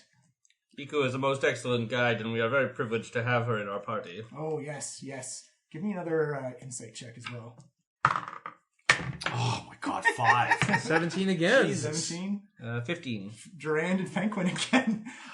You Exchange a look. You kind of look back at Iku. Iku looks kind of like almost embarrassed and self-conscious about all this talk about her. It's like Iku's always trying to find people to save the jungle. That's been her quest for these past years. Her passion for this natural beauty is unmatched. And she is a great warrior in the face of nature. She looks back and says, "Well, are they worthy enough yet, Iku?" And she says, "I'm still deciding." We have much to learn from Iku before we can be considered worthy of this beautiful landscape. You see them come up to the gates on the side of the Utaoan temple. She says, "All right, shoes off, everybody." Really? Shoes off. This is the custom. I take off my shoes. And you notice that all the Arako actually have talon feet, so they don't wear shoes. Yeah. I mean, just my parents were cobblers and all. It's just I'm very used to shoes. That's like off my shoes.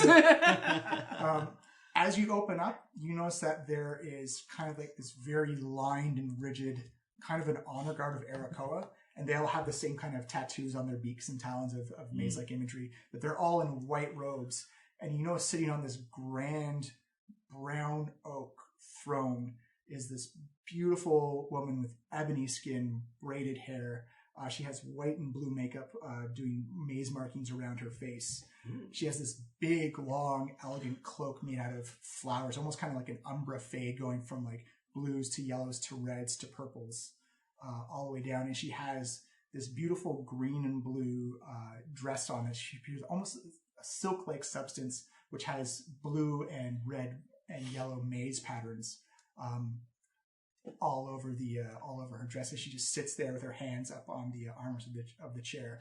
She looks to be about 18-ish, and you notice that she has a small little, probably her younger brother, dressed has a kind of like a fake beak on his face with feathers sticking off of his head, and again a long feather cloak very similar to hers that reaches down to the floor. But these are humans? They are humans. Oh yes, definitely humans.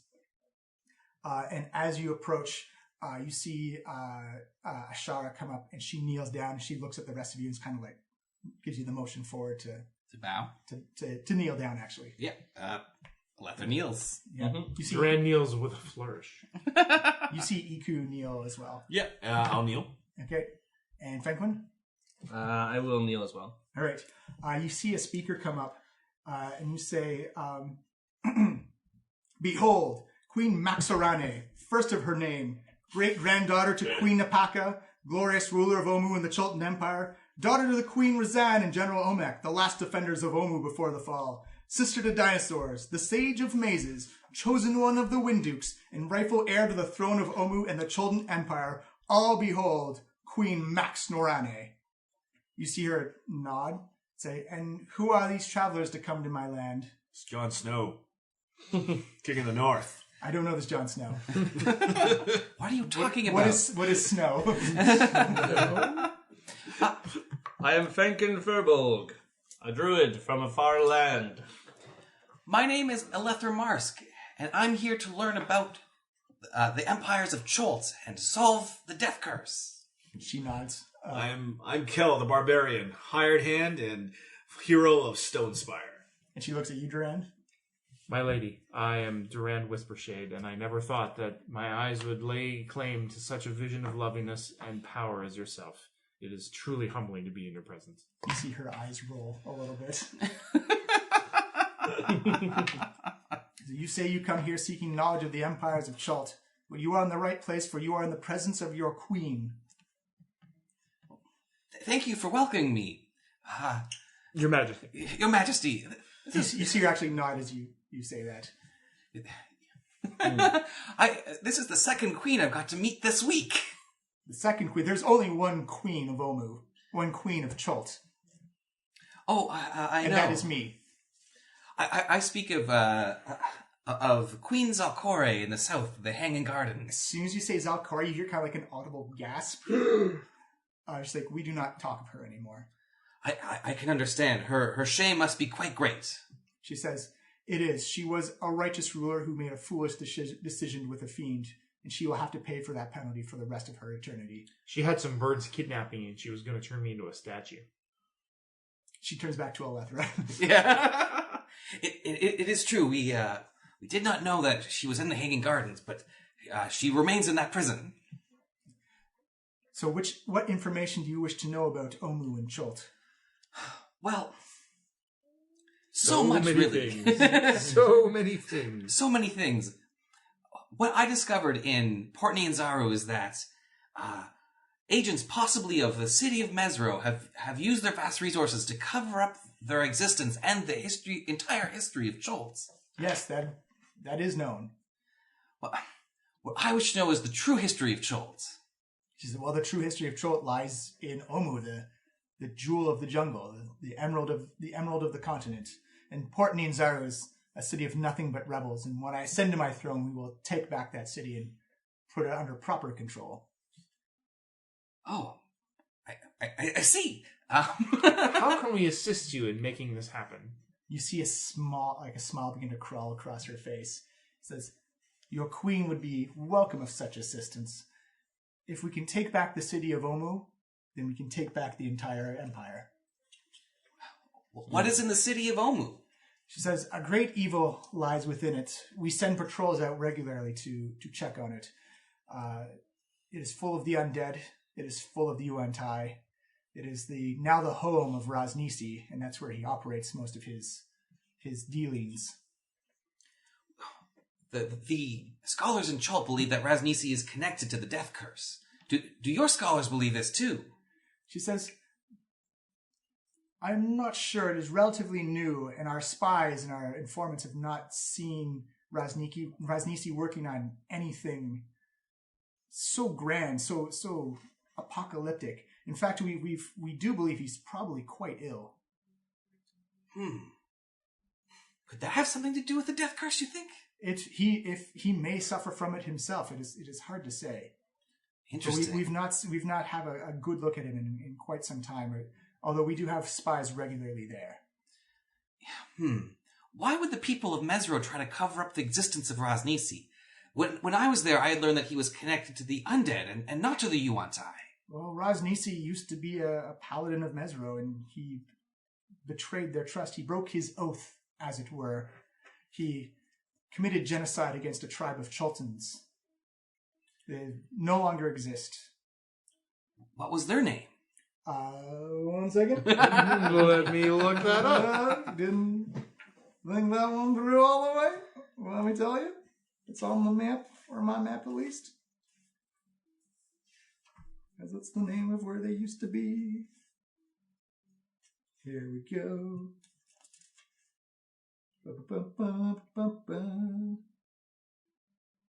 It would be the Luo tribe. Note to listeners, I may rescind that later on in case I got the wrong direction. For now, it is Luo tribe. Asterisk. Yeah. The MacGuffin tribe. The MacGuffin tribe. Audio to be fixed later. Insert tribe. Mr. Black. Hello, kids. I am Mr. Black.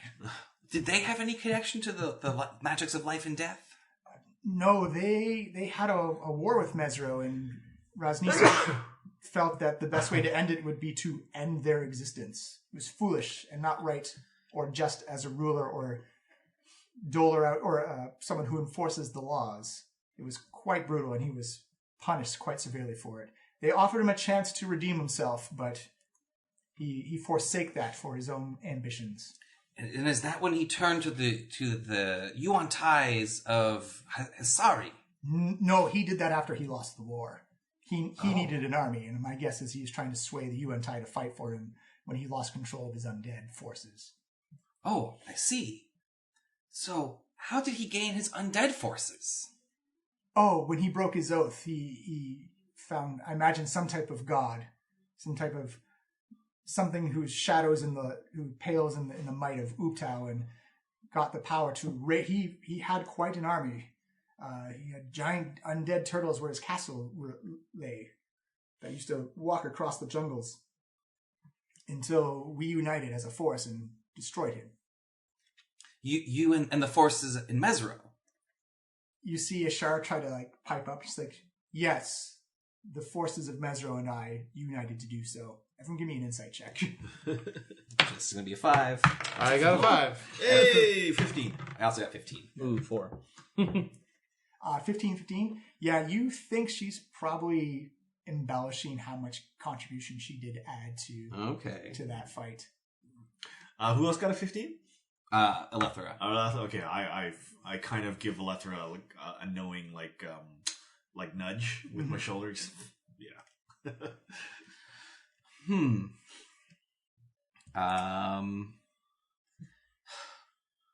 So I don't really know what else I want from these people.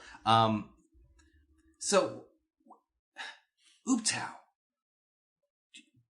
My understanding is that he has departed these lands. Yes, Uptao has not been seen in many a time, and my guess is that it happened when the great revolution happened inside Omu, that the royalty and throne were overthrown. What caused him to leave?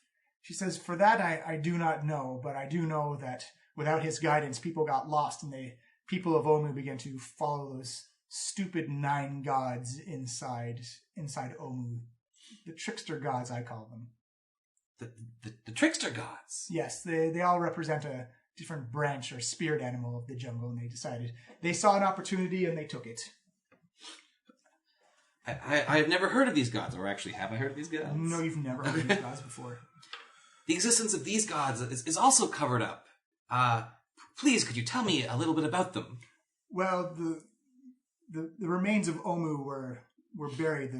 The people decided that because of the great travesty that fell upon the city, that all history of Omu should be destroyed. All coins, all written history, all carved history, anyone who had a spoken history was assassinated. Not much made it out.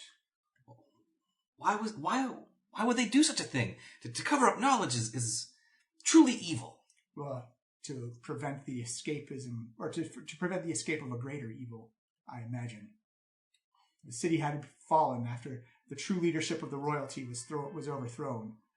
That it fell into chaos. It fell into decadence, into slavery, human sacrifices, false worships of false gods. Would Dendar the Night Serpent be one of these gods? No, Dendar is not a trickster god. Dendar is a god that only the Yuan-Tai follow. And you'd actually know that because Dendar is worshipped all over Toriel. I see. Yeah. His presence here is also quite strong. Well, the Yuan-Tai believe that he actually exists in the underneath the peaks of flame of the volcano there. They believe his body is there. No, they believe he is there. Oh my gosh. Have you ever been able to confirm that? I pass it off as hearsay and nonsense that a world-ending god lying underneath a volcano is just ridiculous. And besides, it has no power to meet that of Uptao. Yeah, interesting. But how long will you be staying here in Kir Sabal? Well, we could use some rest, and any information that you can provide to us. I would love to research your libraries to see if there's anything I can glean about how to get into Omu, and anything else about Raznisi I can learn. And she says, well, Raznisi information we can grant you, but unfortunately our libraries are slim to nothing here. There's no practical information about the history of Omu. It all happens through myself or through my brother, Na. She motions to the kid who's just kind of hanging out by the throne. Oh, hello. You must be a great scholar yourself. You seem kind of shy, and he kind of ducks behind the throne. He's like, you do not need to address him. He is under my care, and he is taken care of. Oh, I meant no disrespect. I see some of myself in him, I think. You see her nod. She says, very well. Teacher, will you please see the guests to their quarters? And we will see what we can do about sharing information and doing something to clear and cleanse the evil of Omu so I may retake my throne. That sounds fantastic. Anything that we could learn would be great. She says, so then, I assume you will all join me in my quest to retake my throne? Anything we can do to assist you, my lady, would be our pleasure. Great, because I do seek something that lies within Omu itself. It's a great artifact that once the people see it, will know that royalty has come back. What is this artifact? She says, it is the skull chalice of Chagakare. And how do you spell that? I will give you a spelling. Skull chalice you can do by yourself. So it's CH apostrophe GAKARE with an accent on it. Shigakare.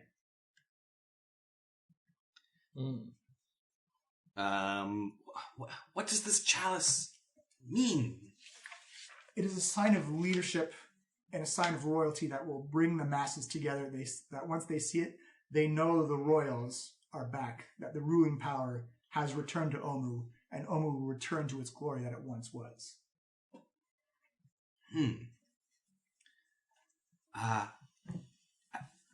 If we can find it, and it belongs to you, I suppose it would be only good to give it back. What does this chalice do? Oh, it's merely simple. There's no magical properties to it. It's merely a symbolic status piece. I'd like to do an insight check on that. It's a 6. Yeah, she seems to be giving you truth on that one. Yeah. She says, very well.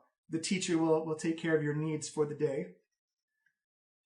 And Alethra, if you will, I would like to meet with you later tonight. Oh, I would be very honored. You see the teacher Ashara begin to usher out. She's like, well, that went well. You seem to have made a good impression on her. But are you serious about helping to cleanse the evil out of Omu? Well, I do think visiting Omu makes sense, but our ultimate objective is to solve the death curse. Well, I mean, the death curse is evil and an evil within Omu. There are a lot of problems inside Omu, but we think that may be the heart of the issue. Lays there? Oh, yes. If we can work together to do that, the Arakoa people can provide you a great boon if you're willing to commit to that. Right. Well, yes. I mean, it seems like we are. That's on the. That's part of solving the death curse. Is part of it. Will be clearing out Omu. So yeah, we have aligned, I guess, goals. If retaking the city will help solve the death curse, we are in. Which is great. There's a ritual that I can perform that can grant you all the ability to fly. To fly? Yes. You would easily cut over the jungle, all the dangers there, and you could fly directly to Omu. It would last for 3 days, so you'd have to fly fast. Oh my gosh. Do we want to go to Umu out of character? Do we want to go to Umu right now? We'll have to discuss this amongst ourselves. We were hoping to make another journey before traveling to Omu. And but Omu is the clear threat right now. Well, as I say, we had made plans to return to Port Nianzaro to... She says, Port Nianzaro, a bunch of rebels in that town. Well, I agree, but they do have supplies that we need to travel. Well, we can give you supplies. Food? Don't you also have to do something about your friend that's dead? Subtle nudge. That is what I mean, Cal. Obviously, you lumbering fool. And she gives him a little shove. Whoa! But we have a contract to return on a shipping vessel that we must honor. We must meet the captain of that boat. Well, if we don't show up, she'll just peace out. She doesn't give a shit about us. She'll come back a week later. We negotiated that. Yeah. It's just that at the base of the mountain is one of the reasons why I want to help solve the death curse. my friend Mercy, she passed away, and I believe there might be a way to resurrect her. And you see Ashar just immediately bust out laughing. He says, "Resurrect her? No, that hasn't worked in quite some time. The way you bring her back is you solve the death curse." It's different. She had made a boon with a sea hag, and give me an insight check right away. Everyone or just Everyone? Yeah, if people who want. More specifically, Lethra. 13. 7. Oh, that's a 17. 17. Cal, you pick on it. The features you can see on her face, she kind of just immediately just narrows up. Her eyes kind of thin, as the mention of making a deal with the sea hag. She's like, "Do you realize the dangers you put yourselves in by negotiating with sea hags?" We do, yes, and that is especially about souls. That is their currency. This is what they deal in. I know, and whatever is involved in the death curse must also be related to souls. To ignore this evidence is frankly foolish. It's not ignoring the evidence, madam. It is tampering with powers you don't know, and powers which are far greater than anything you can imagine. Do you know what someone can do with a soul-powered thing? I have done many, in my readings, I've learned about many historical objects that are imbued with souls, and yes, it is quite dangerous. So why would you enter into a negotiation or a bargain with someone who can manipulate, consume, feed, pull souls from something? Because she is my friend, and... Your friend is dead. You want to bring your friend back? Solve the death curse. Her tattoo said, "Come find me." What I believe that means is that was a message from Mercy herself, that there is some way, that there is some connection between the tattoo and her own soul. And I must explore this clue, this new way to understand how the souls work. Says it's a fool's errand. You see Iku kind of nod along. And she said, "Very well, you go solve your friend's resurrection. But if you do, and you're serious about ridding Omu of evil, come back to us, and we will help you out." Thank you very much. That is a very fine offer. Says, "All right." She shows you all to you all get one room. It's actually kind of like a townhouse. It's on the side of a cliff. Oh. Everyone gets their own room. Cool. It's nice. It's not like luxuries, but it's like kind of Spartan. Like simple bed, simple chair and desk, and a washcloth and like a washing bowl and stuff like that. You do notice a lot of maze-like busts, or busts with like a maze-like pattern underneath them. As you see the sun begin to set for the night. And I think we're going to call it there. Cool. As you guys have landed in Kir Sabal and have met Queen Naxarane. Yeah. What a lovely lady. She was offered Slightly to less crazy than the last she time. offered to let us fly. A much more reasonable queen than the last one we met. Yeah. She Yeah, wanted to no make imaginary ornaments. Yeah, wanted to make his lawn ornaments. Like, I'm not down with that. All right, good work. Yeah.